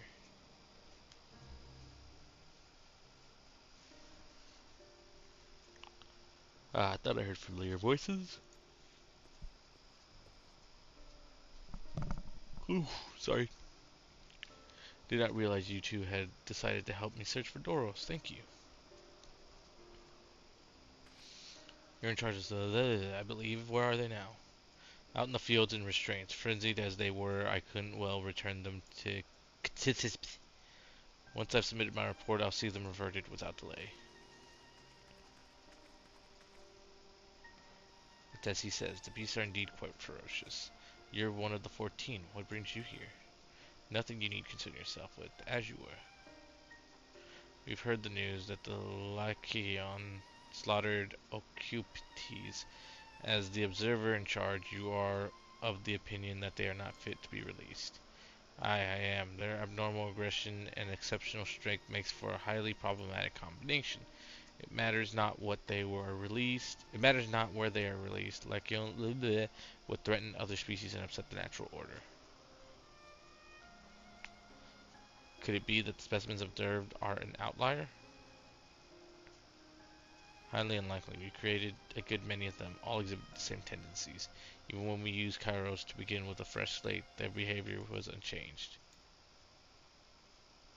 Kairos. Memory reconfiguration system. Chief himself created it. It allows us to erase or alter memories that we may observe creations in different environmental conditions without needing to remake them from scratch. Quite impressive and potentially dangerous. Depending on the intensity of the etheric emissions, Pashtorot may wish to have words with you. Rest assured, I've kept all values within prescribed limits, and to prevent misuse, its applications are limited to those authorized by the Chief Overseer. Do not misunderstand. To manipulate a subject's memories is an intrusive act I deeply abhor, but is still preferable to execution.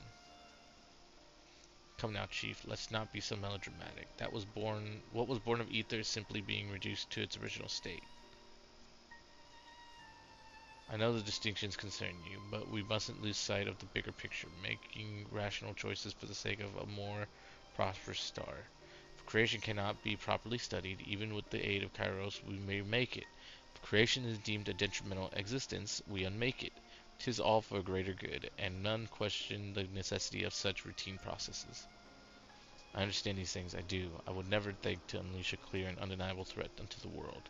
Yet insignificant though their individual lives may be next to all creation, it is all the Legiones have. I am butchering that name, I'm sorry. Before we seal their fates, we owe it to these beings to exhaust all options to ensure that nothing has been overlooked. If you insist, let me provide you with a full report and we may take it from there.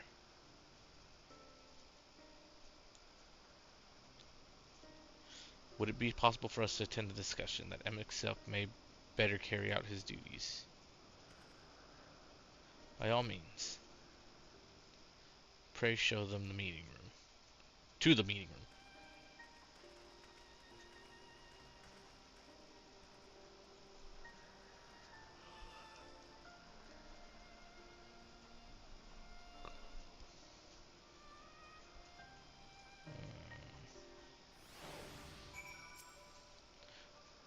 To man, other beings are just things, to be used and controlled like magic. That's what Hermes told me once.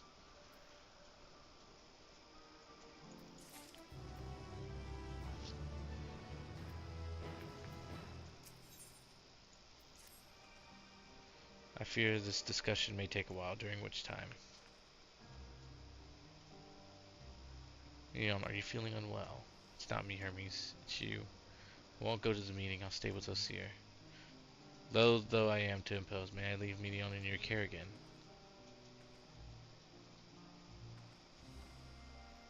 I mean, you're dead, if you'll excuse me.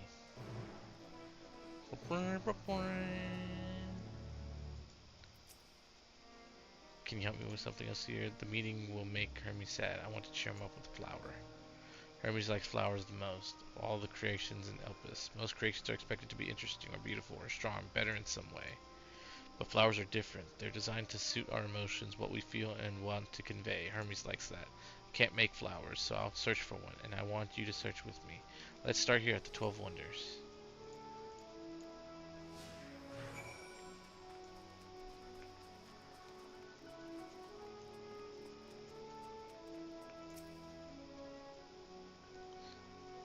Wow, I am so far away. Vibrant purple flowers bigger than your hands adorn the tree. Ooh, so big and bright, I love them, but they might be too bright. You have to think of the recipient, that's what Hermes said.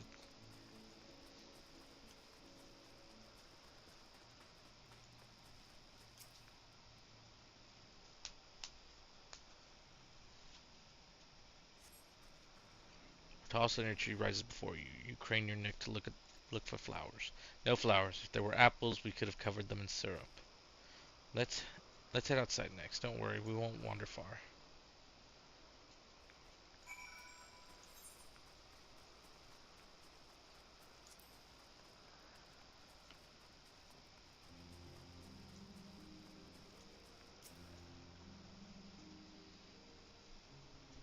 There's a lot of flowers in there.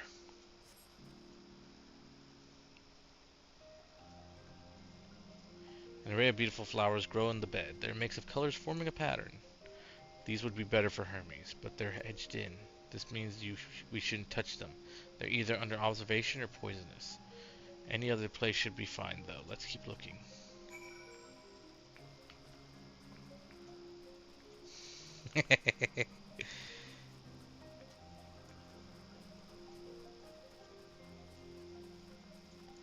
That's I don't think that's supposed to be we're supposed to touch that one. Set on a tall, thin-stalked, oddly shaped flower is mesmerizing in its undulations.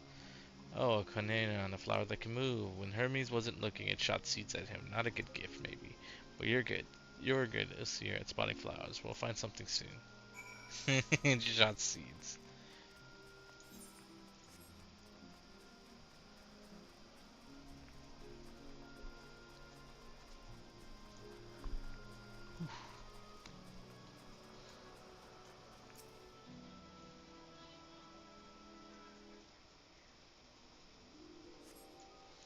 Despite nothing promising nearby, at best common looking grass with some tiny flowers.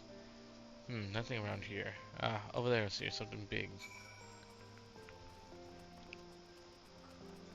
The giant freaking Morbol? I can't remember. A terrible stench reminiscent of sodden old boots pervades the air. Without a doubt, the culprit is the Morbol-like creature before you. It's an Adonis. The things around its mouth look like petals, but the flowers are the orbs on its heads. When Hermes inspected it, it swallowed him up. He didn't leave his room for days. What do you think, Osir? Would he like it? Probably not a good sort of memory. I'd rather not go near that thing. So not this one either. Finding good flowers harder than I thought. I'm sorry, Osir, but could we search a little more? Maybe as far as the fields over there. I'll pick something after that, I promise. Don't worry, take your time. It's gotta be perfect for Hermes. Let's go around you.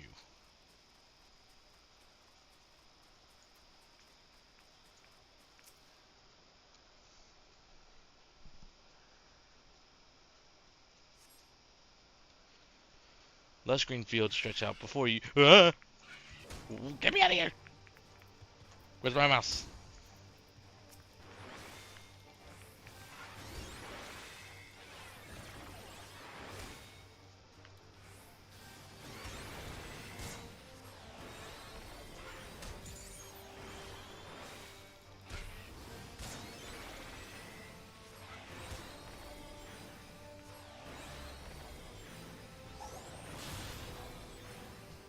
That was cool.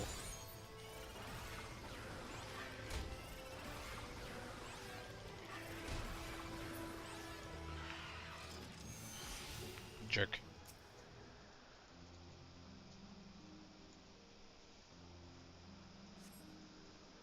Lush green fields stretch out before you, ending where the sky begins. Oh, there's nothing. Shiny thing over there, what could it be?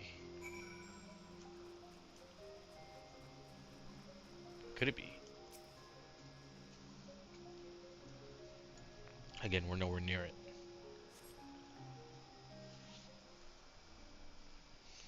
Oh! Oh, elbow flowers, they're here too. Hermes likes and dislikes them at the same time. Like me, they're entelecchies. Like me, they feel his pain and turn dark. That's only for Hermes though. For others, they're always white and bright.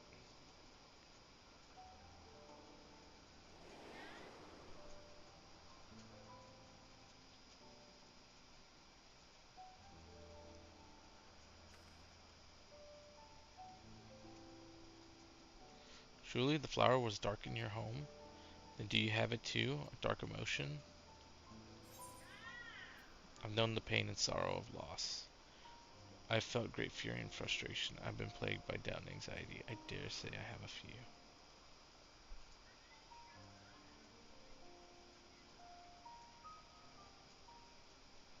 I don't really know how to answer this one.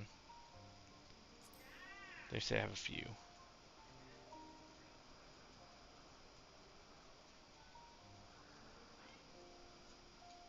You don't dare say it. You don't have to say it. I can feel it's something you want to hide.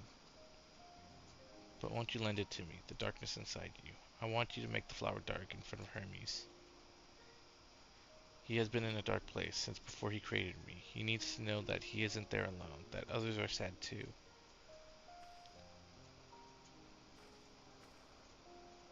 Truly, you'll do it?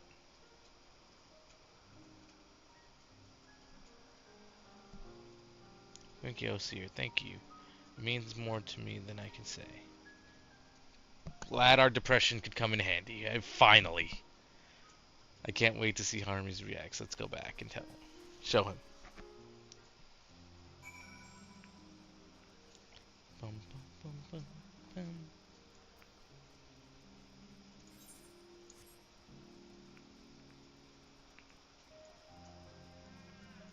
Wouldn't it be funny if you actually like stepped in these and you got poisoned? That'd be great.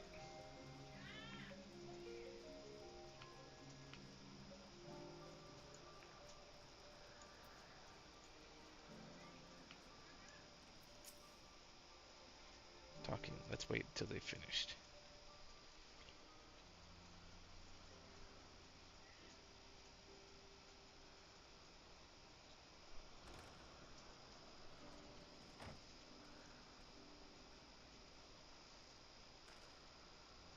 Hermes!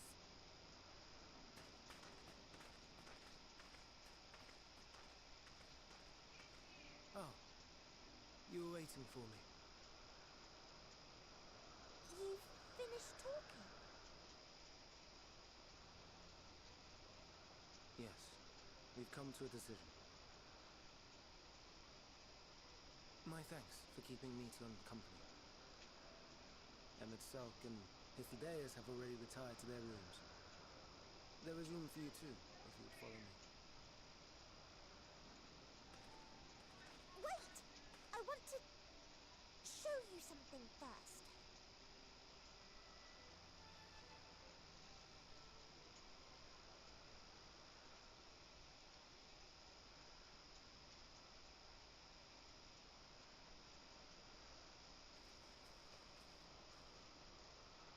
Elpis flowers? Go on.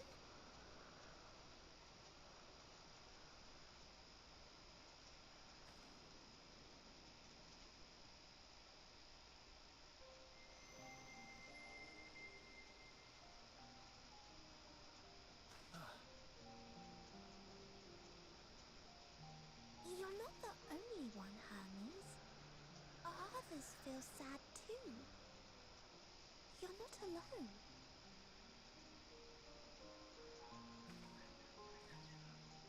I see Meteon has shared much with you.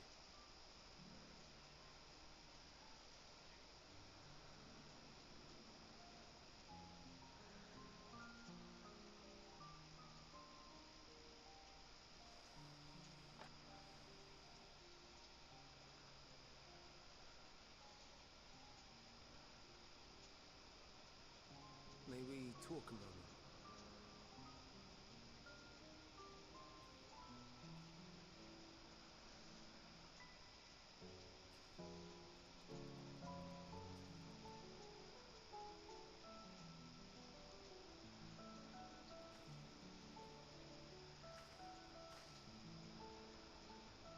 I do not think it wrong that we live for the star, that we strive to make it a better place. And yet, in carrying out my duties here, there are times when I am plagued by doubt. Do you recall what Hythlodaeus said when we first spoke of my nomination? Death is the privilege of those who have fulfilled their purpose, a choice they embrace of their own free will, and when they depart, it is always beautiful. Perhaps it is, but only for man. Creations that he deems useless are discarded with nary a second thought. Some scarcely born into the world, afforded a handful of breaths before life and potential are abruptly extinguished. We make an effort to spare them the pain. They sense what awaits. Rage and anguish and cower and fear. And it is not beautiful. Not gonna lie, that scared me. Oh, thank you. Yet no one cares. No one. So fixated are we upon the duty that we do not pause to question the method. Pain and suffering, confusion and despair, writ plain in the eyes of those poor creatures. Yet no one sees. We turn a blind eye and carry on in blissful ignorance.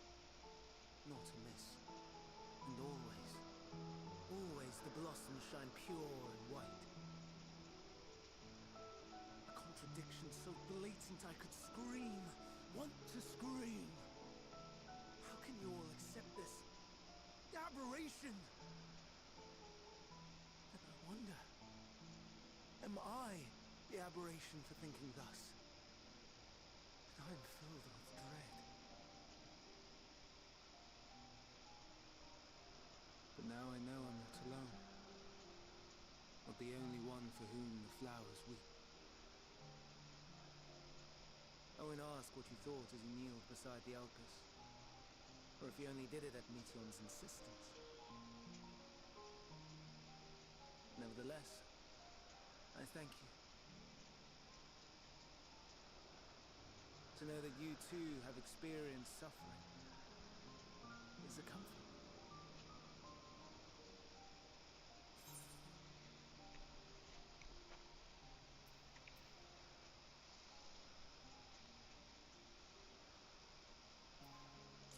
To have no more brooding, eh?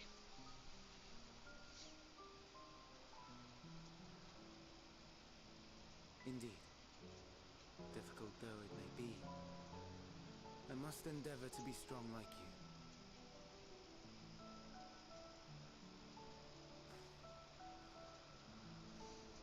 The stars in the heavens. Know you what they are?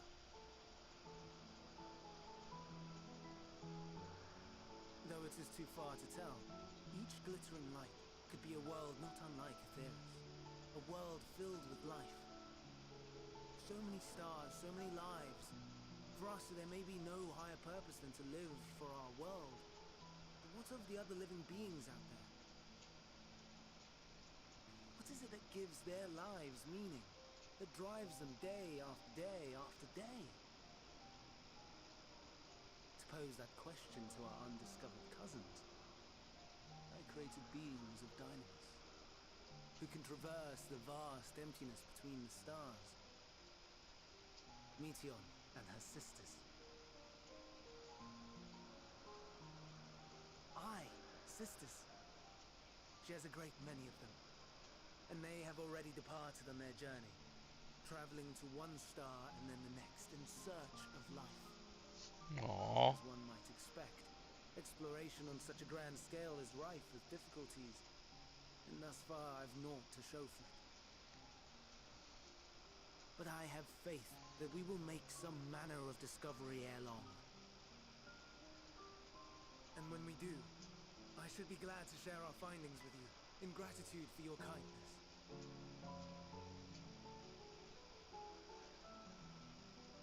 It's getting rather late. We had best find our beds. It would not do for both of us to be sleep-deprived on the morrow. Come, Meteion. Let's head back. All right.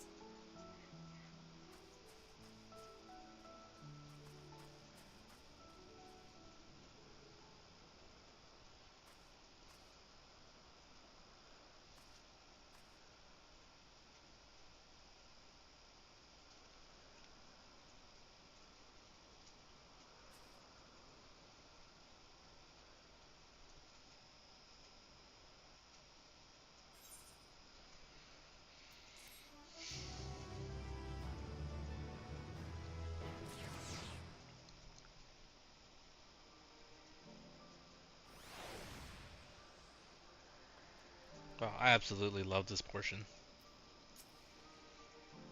Prodigal familiar returns, and after causing all manner of trouble while we were in our meeting, I'm sure.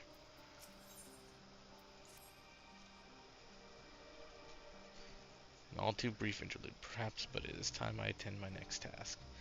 As Emet-Selch and Hythlodaeus are aware, we reached a verdict regarding the fate of the 7 were created for observation, and all 7 must be unmade. Aww. Doros has followed the correct protocols, and as Chief Overseer, I can find no fault in his judgment. Would disrupt the natural order, ravaging and consuming other species until they themselves starve and perish. They cannot be released into the wild, and they cannot be allowed to remain here in Elpis. I intend to position the Bureau of the Architect to have the concept preserved as a restricted purpose hazardous life form. Hythlodaeus has pledged to support me in this endeavor. Yes, whatever the Bureau decides, the existing have served their purpose. Doros has already isolated the creatures and is preparing to carry out the necessary measures. I will join him forthwith. It is my duty to witness the conclusion to his study. If you are resolved, then we have but to accompany you. Of course, let us be off then. We return to the main aisle.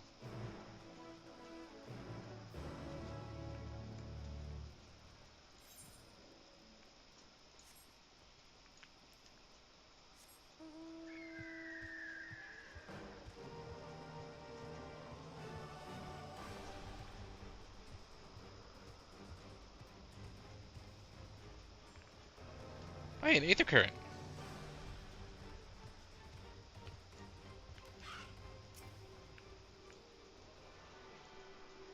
Boy, can't wait to run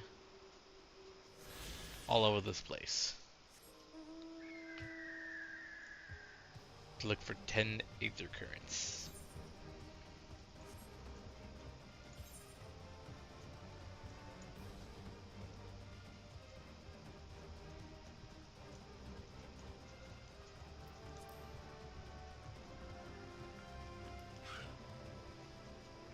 God dang, these were the things? Uh oh.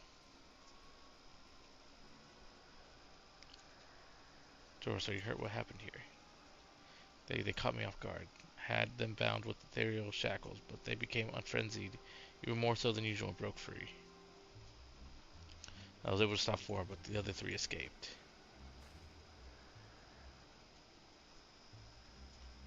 I see them. 2 have taken to the air above 12 wonders.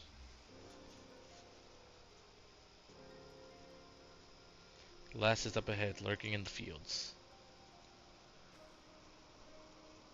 You and Osir handle that one. The pair in the sky you can leave to me. If this is how it must end, then so be it. I will render assistance to Emmett Selk, unneeded though it is.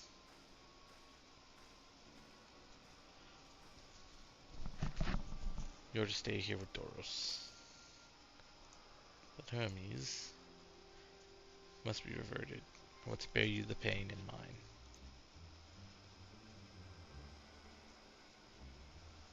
This is my burden, not yours, but if you are intent on helping, then please follow my lead.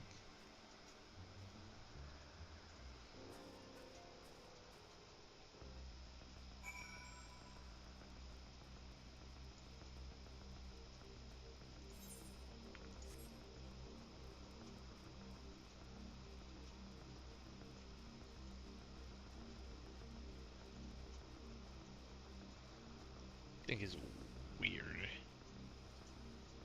And the fact that it just kind of floats along. Ugh. Did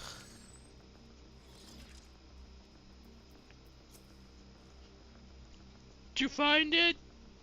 I appreciate your help and lament that is necessary. There it is, our quarry, within striking distance at present, but it feels threatened. It may well flee beyond our reach. Here's my plan. You will approach slowly in full view and draw its attention. Now I warn you, its abilities are as fiery as its temperament. Once it spots you, it will unleash orbs of flame. Fear not, by my measure, you are more than equal to the task. Withstand the onslaught for a few brief moments, and that will give me time to catch it unawares. Ready? Then let's go. It's a good thing I got a shield.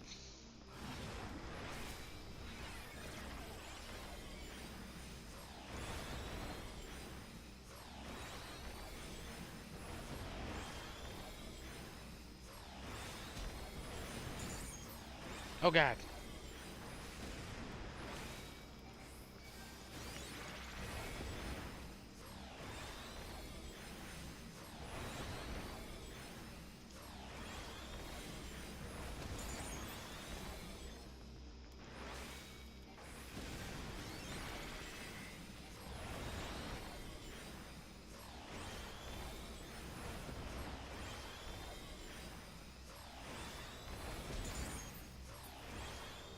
Okay.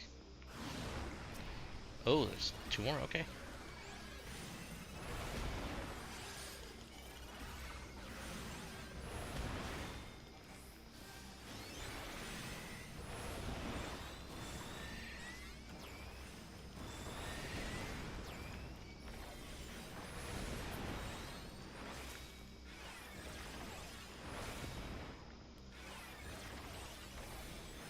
I was expecting it to break my shield like that.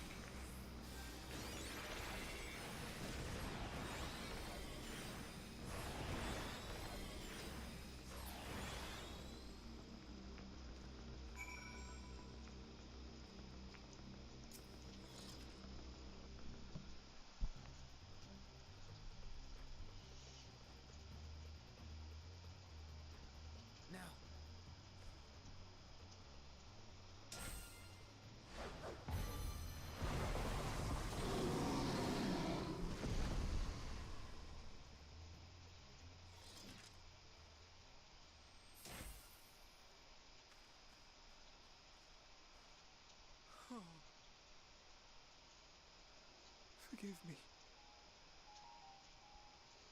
Please, forgive me. May you and your kin find peace. Wherever your souls may drift in the underworld, may you find tranquil seas.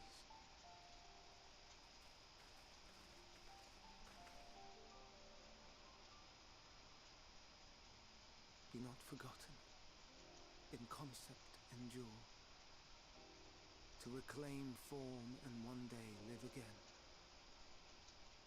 Serve not the star, or any purpose save your own. Live again, if that be your desire.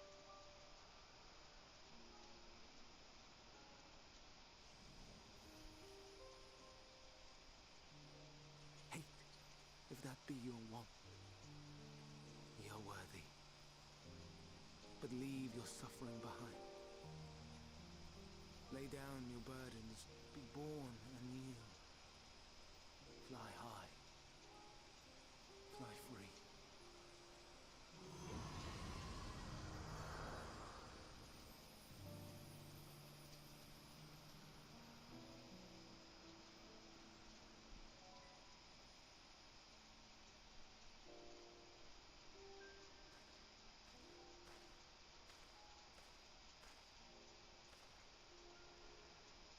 Join the convocation, Hermes.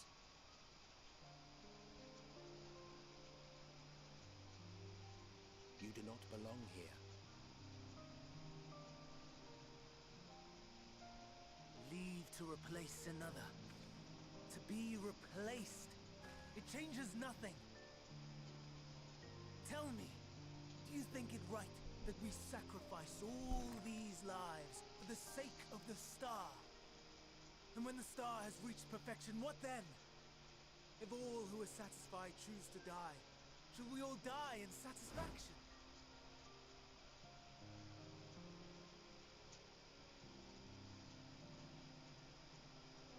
I do not know. Were I to take up the seat of Fandaniel, it would be tantamount to approving my predecessor's death. I do not know if it is right. And to be torn by such thoughts, I do not know if I am fit to represent mankind. Hermes! Please, don't be angry. It hurts so.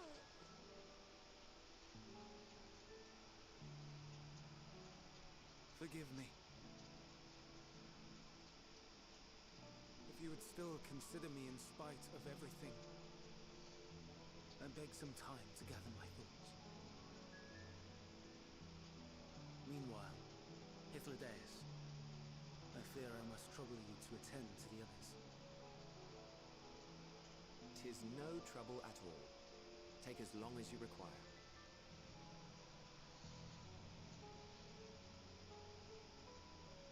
And you, my friend, I pray you find that which you seek.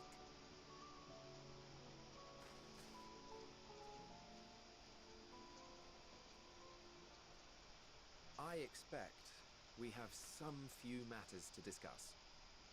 Shall we return to the 12 Wonders for a time?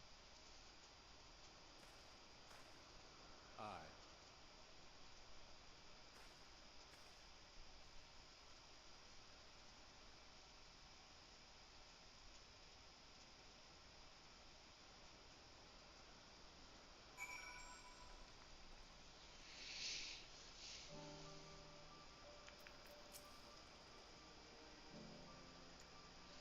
It says resolved, and life in Elpis continues as normal, or ends, as the case may be. Rationally speaking, I understand Hermes' argument. No matter how well deserved the rest, there is a pang of sadness when a colleague leaves us. Yet never has a departure caused me such grief as Hermes appears to feel. What must it be like to experience such torment? You'll find out, Emmett. I believe you find out. Disciple level 70, level 87. What? Oh god. All right. Where's my? Dag nabbit. Okay, that's. There it is. What is my Dark Knight at?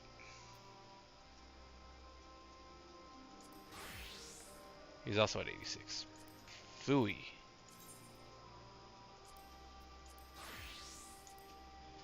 I guess we're gonna have to do some level up.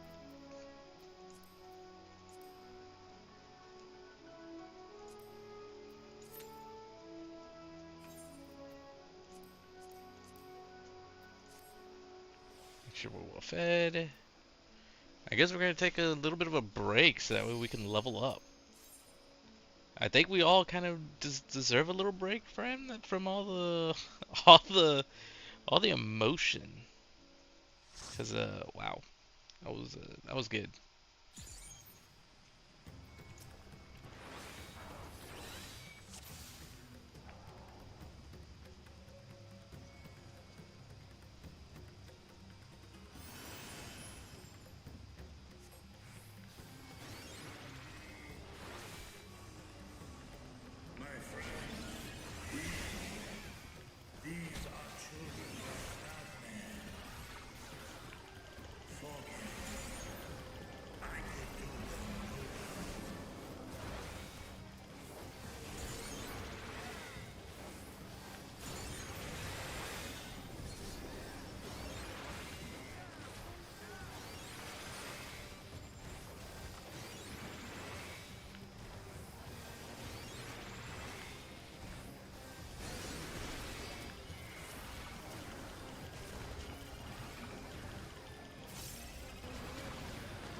Why are you aiming at me?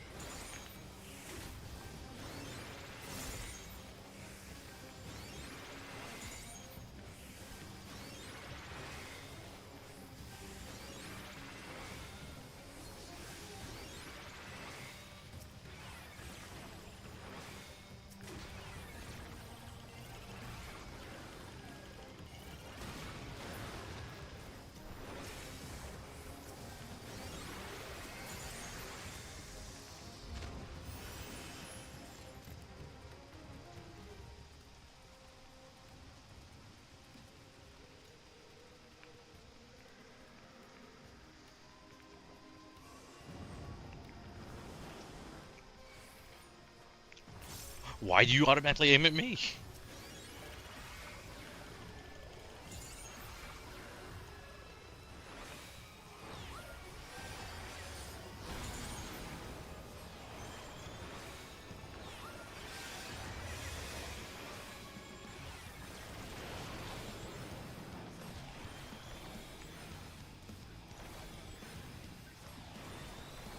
I believe it's the one you Yeah, the ones that don't move.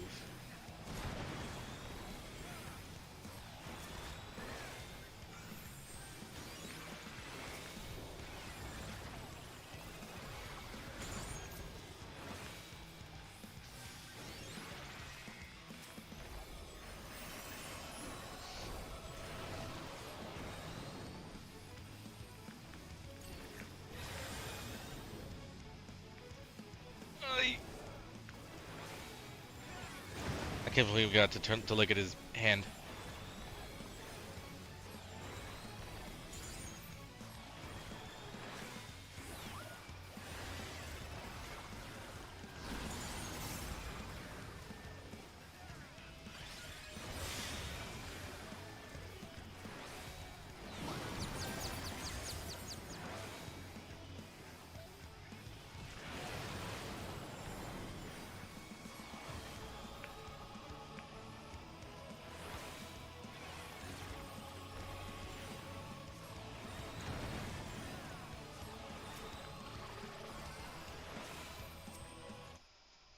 Oh.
Oh, come on, finish him before we have to do this.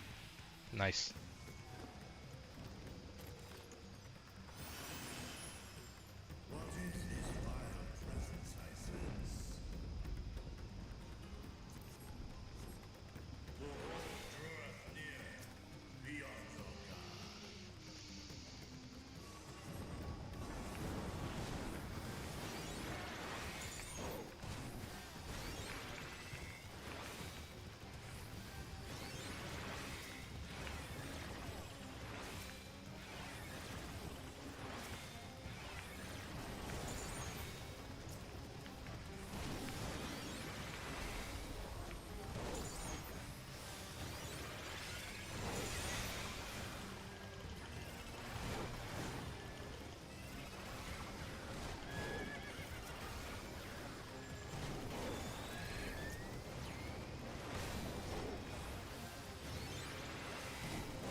Oops, I did not mean to give myself a shield.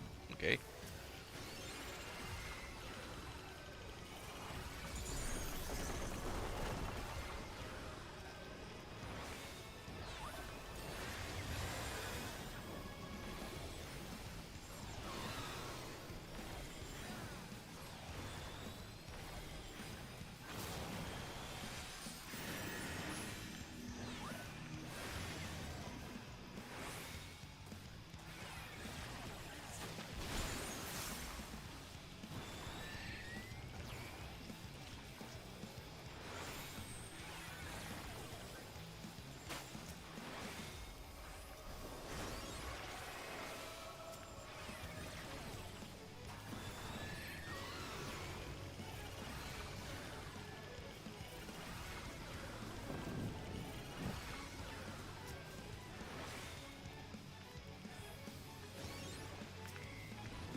Come on.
Dang it, that took way too long.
Ooh, that chest for the archer looks really cool.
Oops, did I mean to do that?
Well.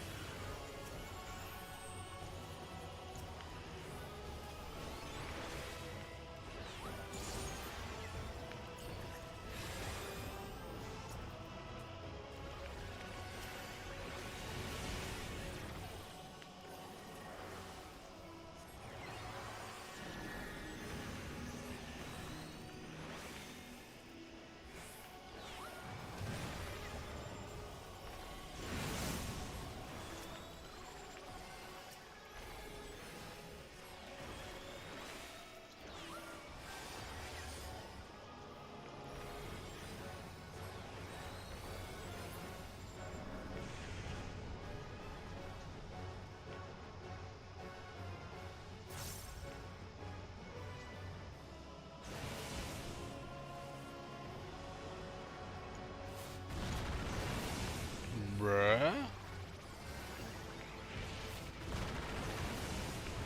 Okay, I was paying attention on that one. Shit.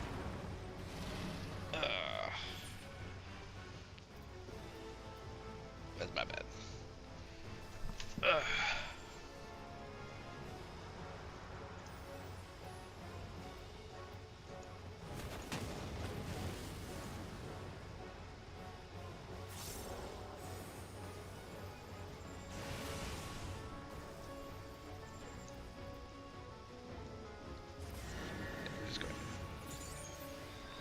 I'm just going to hit okay and then go forward. Dang it.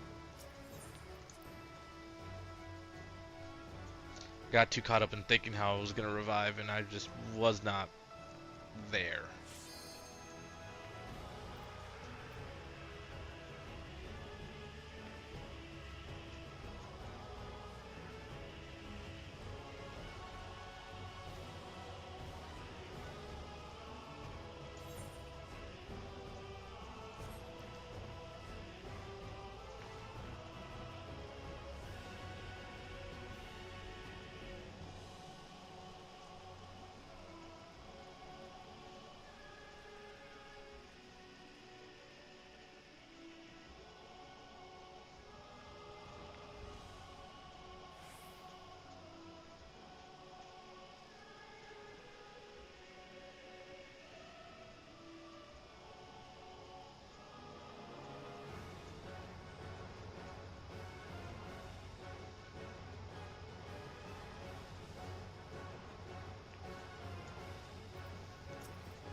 Oh my god.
Oh god.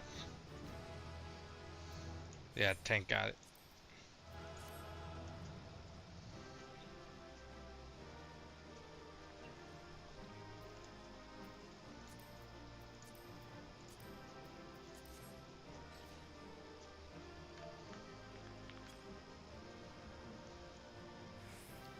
Oh, that wasn't even in the party. Whoops.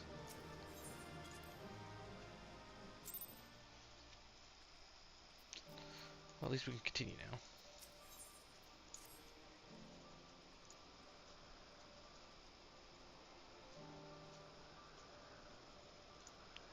As such, I may as well resume my assessment. If we cannot accompany him, then I will content myself with questioning his colleagues. Ever the pragmatist, then allow me to remain your humble guide. And what of you, Sir? Will you come along with us? Sure, why not? Only because you asked, said Lordeus. Wonderful. Our fellowship travels on unbroken. I say we explore another part of Elpis and see what new encounters there are to be held. If you would follow me, we will first head back to Adabadajaba.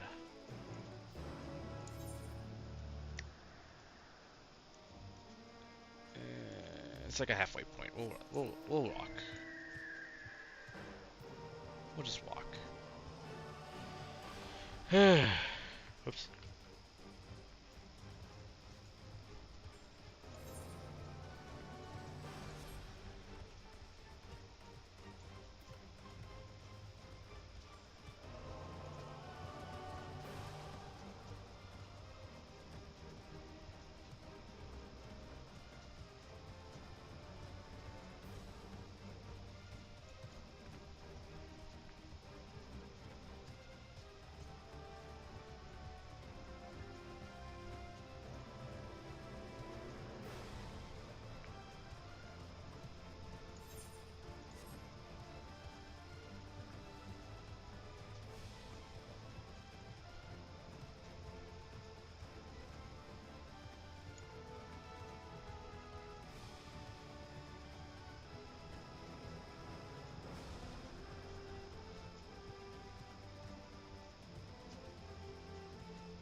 From here, we follow the path northwards to Notone. I was wondering how we were going to get up there.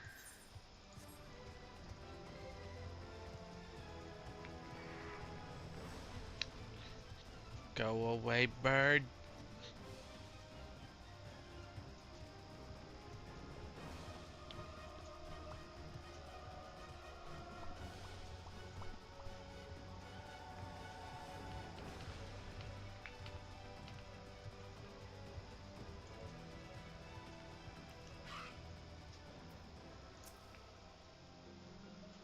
Here we are, Notonius. This new Neus will take us to Kalimilios Zephyros, the western island. It's a mouthful. That's it right there, looming large over us. Step this way, we could soon admire the view from above.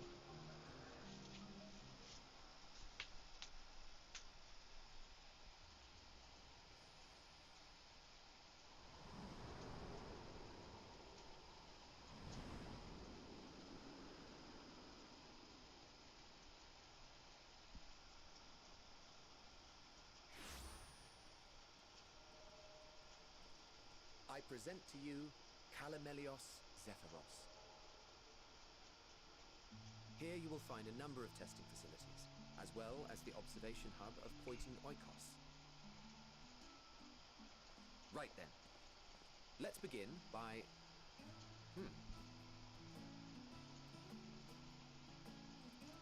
Spriggan. Well, well. An Arrhaeus. How delightful.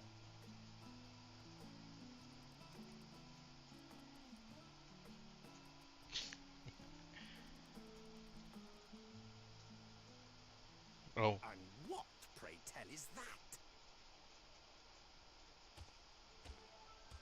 Ah, that's a new species of shark. We approved the concept but a few days ago. Sharks are among the most popular sea creatures. Rare is the day when someone does not submit a new concept. At first, they were largely orthodox, consideration given to such things as size and environmental impact. And then a whimsical someone thought to bestow it with flight, another superior intelligence. And then the floodgates burst. Concepts with multiple heads, or arms and legs, and so on and so forth. It was getting absurd. A part of me wanted to tell them to go away and find something else to create, but in the end I couldn't deny their passion. And here we are.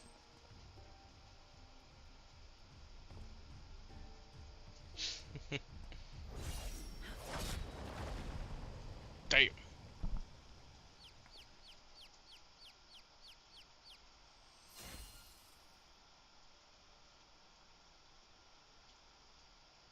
That was too close. Are you unharmed? Well now, if it isn't a pair of familiar faces. Benar, that we should meet you here.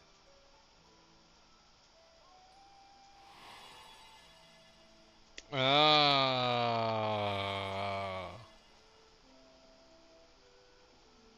As I mentioned earlier, the better part of the convocation holds that when we retire is when we return to the star.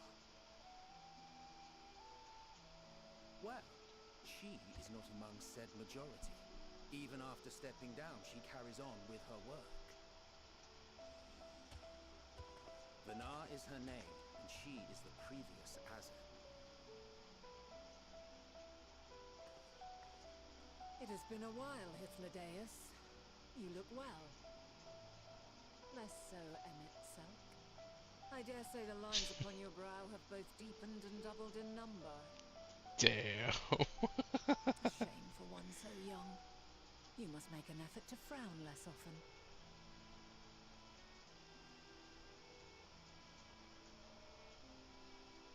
Easier said than done, thanks to your unruly successor.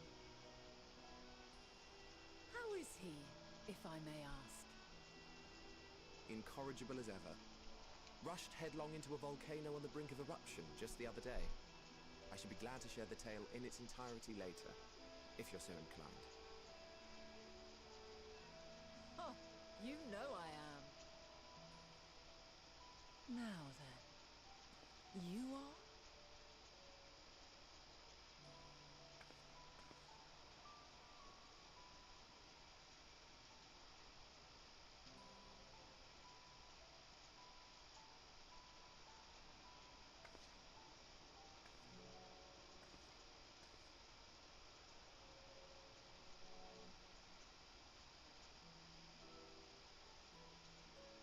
I say, have you perchance come from the future?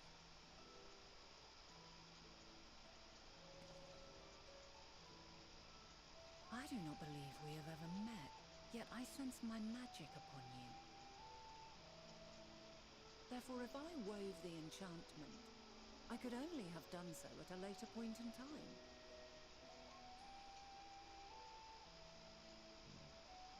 What manner of magic is this, if I may ask? A traveler's ward, of course. It prevents the corruption of one's ether.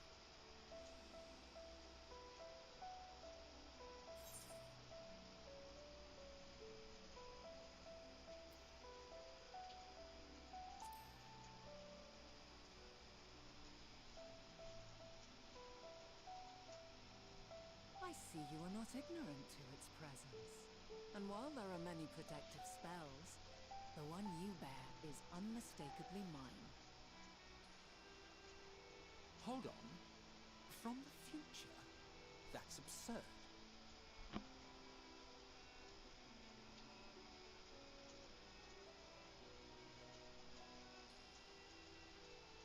What is it?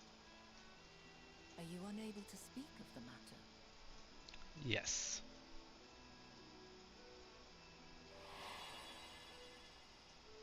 The reality to which you must return exists as a result of the final days. You cannot reshape the past to undo the tragedies of the present.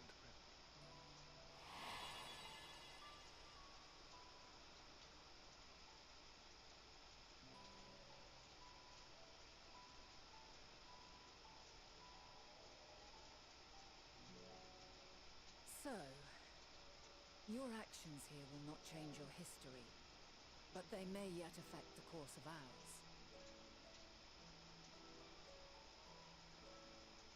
How very exciting! I'm quite fond of delving into the unknown, and there's naught more unknown than the future. Until a moment finally arrives, we cannot know for certain what will come to pass, regardless of our supposed foreknowledge, so you needn't worry for us. More importantly, that you should go to such great lengths as to travel unto the past bespeaks the gravity of your quest. Will you not reveal it to us? Mayhap we can be of aid to your cause.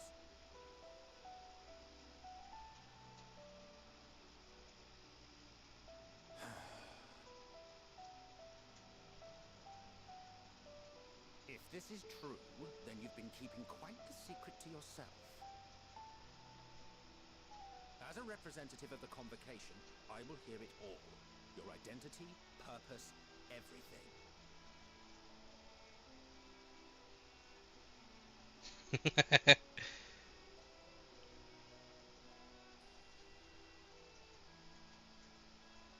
Why don't we move to a place more conducive to calm conversation? I've been working here for some days now at an old friend's behest. If it is agreeable, we may make use of my accommodation at Poiton Oikos.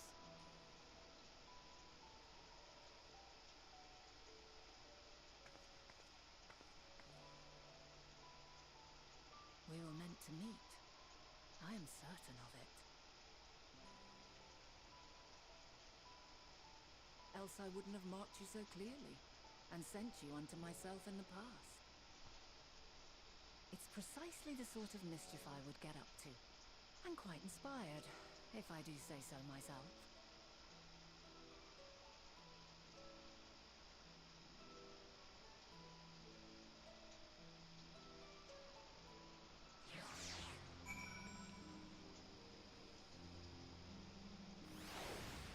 That was nice. That was cool. I like that.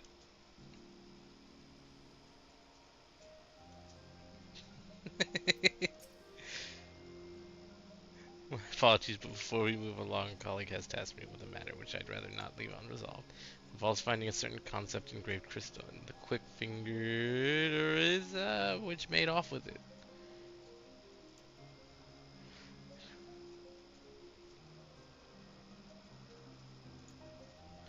What would, of course, lead us only to the... There is no guarantee that it hasn't dropped or stashed away the crystal you seek.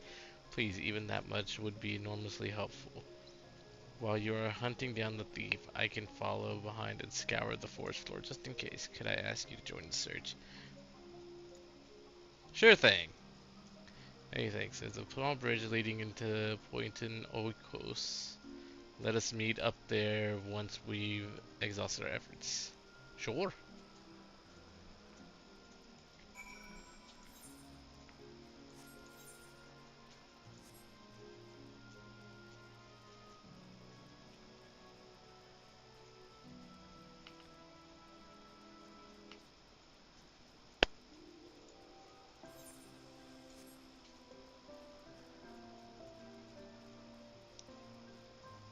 I like this island a lot more than the other one. It looks a lot nicer.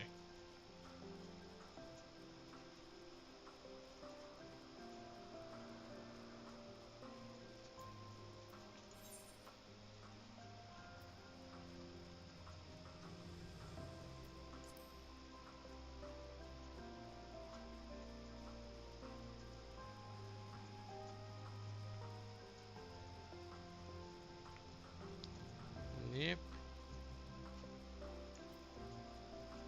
How do I get up there?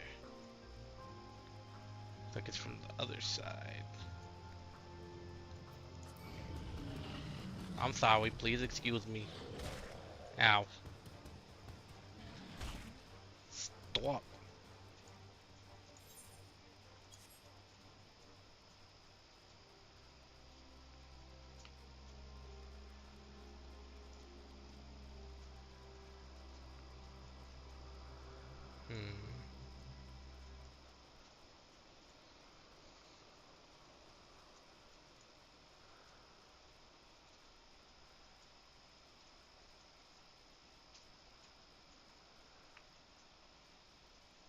Really? That not up here? Ah, there we go.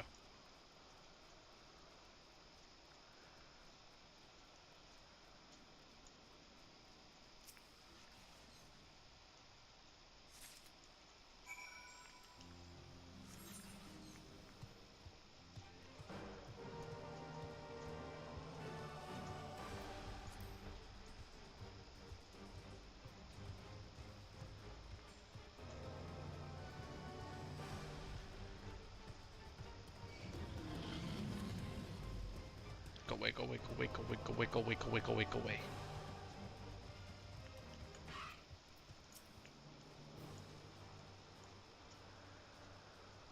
Our last searcher returns. I'm afraid Laura no longer had the crystal, nor was I able to find it as I followed it in the wake.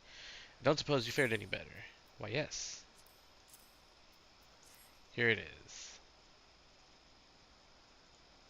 The crystal, well done. Thank you.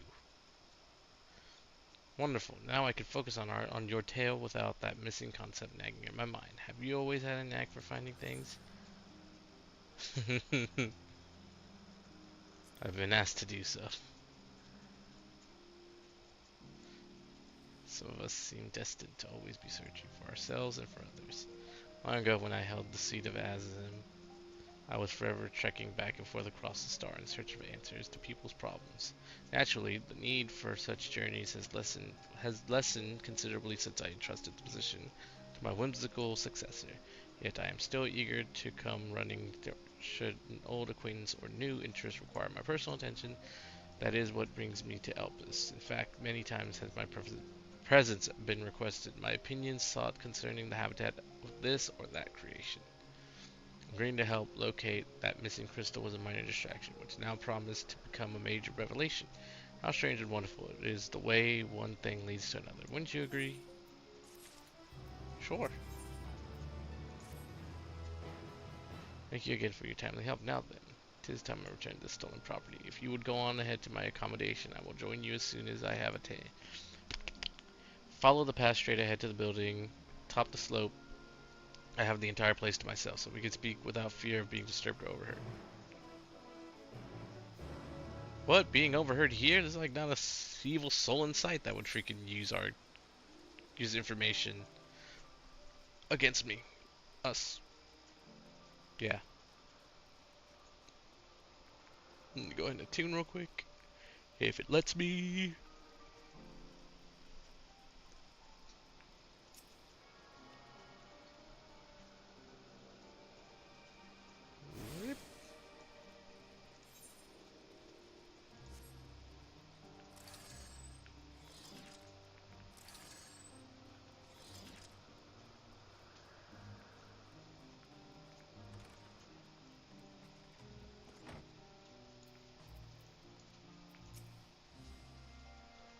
Welcome to my temporary boat. Please make yourself at home while I put on some tea.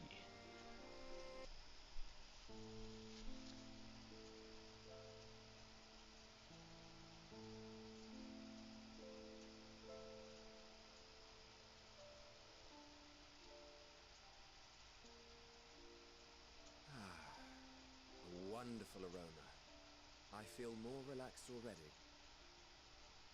Would that I had sweetmeats to offer, but I travel light out of habit. There's plenty of hot water though, so please have as much tea as you like. Now then, will you tell us your tale?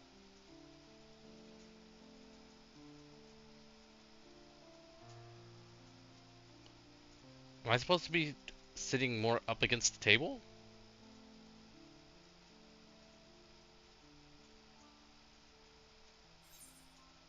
Clement called the final days of fallen the world. The world has been sundered, broken into shards. Mankind is being forced to flee the star.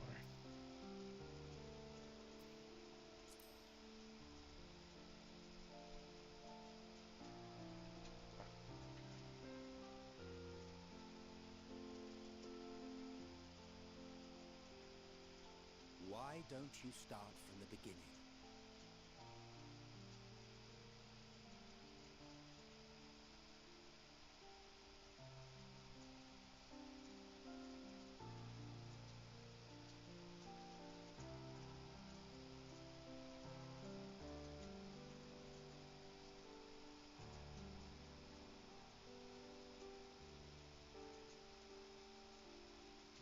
It sounds really nice.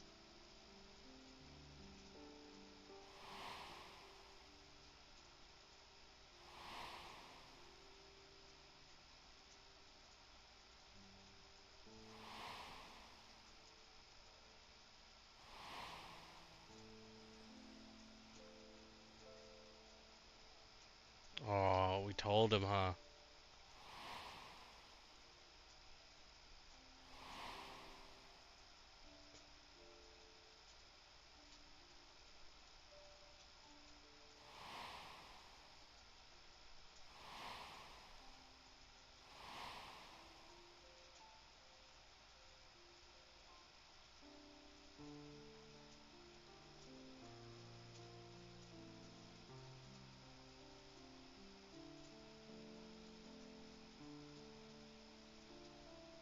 Preposterous. Utterly preposterous. While not the words I would have chosen, I too have my doubts. Much of it borders on the incredulous. What of you, Bernard?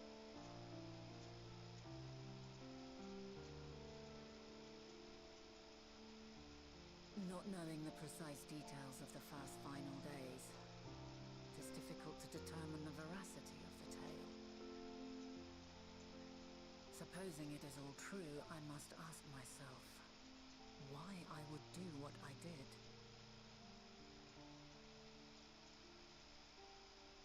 Why would I feel I had no recourse but to oppose the 14 and create this Hydaelyn? Circumstances change, of course, but it would not have been an easy decision regardless. No, there must have been a reason. One compelling enough to force me to take such drastic measures. Then there is the Elpis flower, which I said would serve as a guide. That it's of import to your mission is plain. But your presence here leads me to believe that this place also holds significance. But what could it be? What are we meant to accomplish? Might it not be simply thus? In the future whence he came, the final days could not be averted. Mankind has no choice but to flee the star.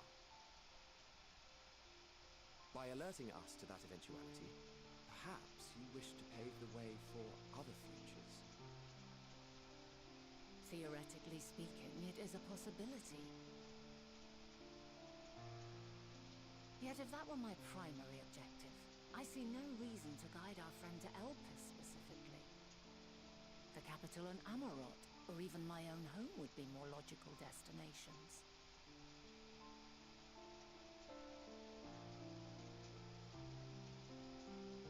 True. I note also that Hydaelyn did not specify a point in time to which he must return. By this, it may be inferred that it was not critical that we should meet. Alternately, she had reason to believe that our paths would converge, coincidental though it may seem.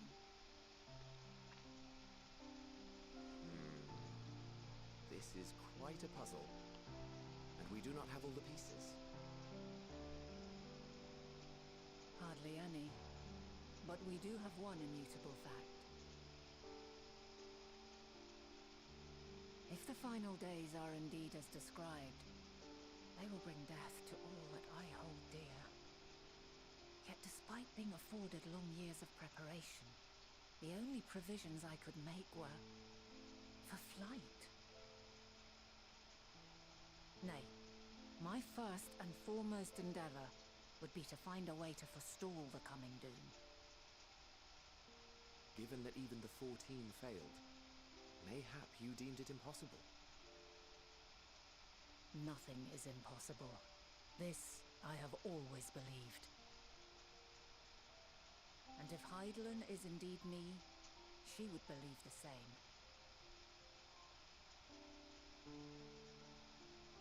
Listen to yourself.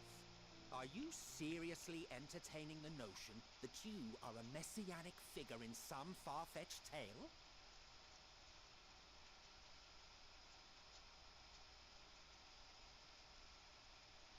Well, I will not. I refuse to accept that our world could be undone by some unforeseen calamity. I also take offense to my portrayal as a megalomaniacal madman. To sacrifice oneself for the star is a noble act, and I would hold those who gave themselves to this zodiac in the highest esteem.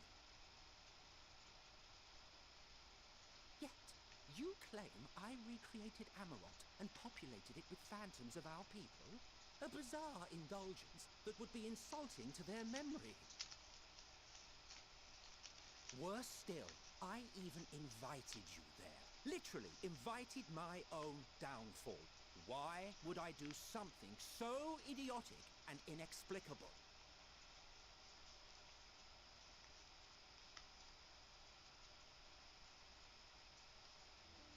Now, I will allow that the hypothetical task of restoring our world would be daunting in the extreme. The thought of having to bear such a burden for 1,000 lives horrifies me.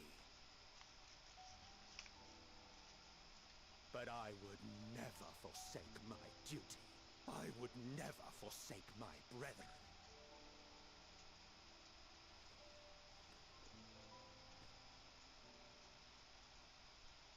You do not know me. I've had my fill of your fiction. I will return to my duty, and you will not bother me again.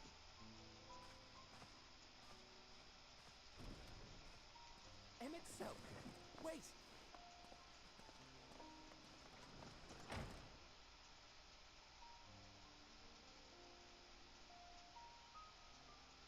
You've seen much of Elpis already. If you have any observations to share, I should like to hear them.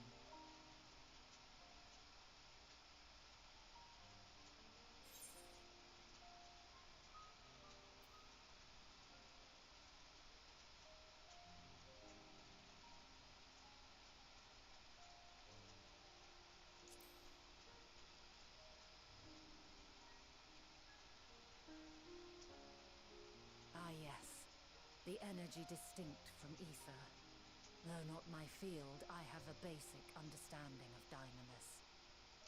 And you say Hermes researched the phenomenon in the course of creating Meteor? Yes, I believe this warrants further investigation.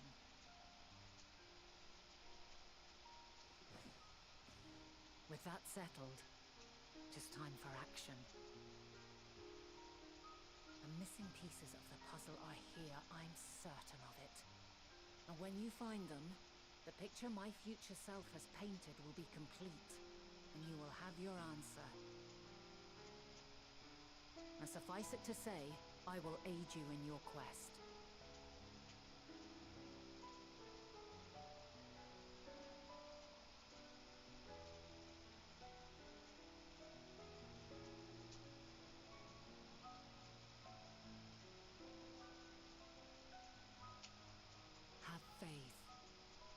Semet Selk is the man Azam described to me. We've not seen the last of him.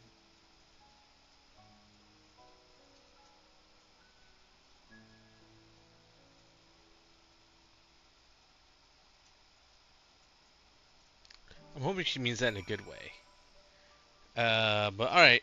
So we have reached the 3 hours, and my phone, which does the tracking, is about to die. So I think that's gonna go ahead and do for today. Next time I continue, I will go ahead and continue streaming the rest of this. Thank you all for watching. Hope you have a good night, good morning, good day, good weekend, or a good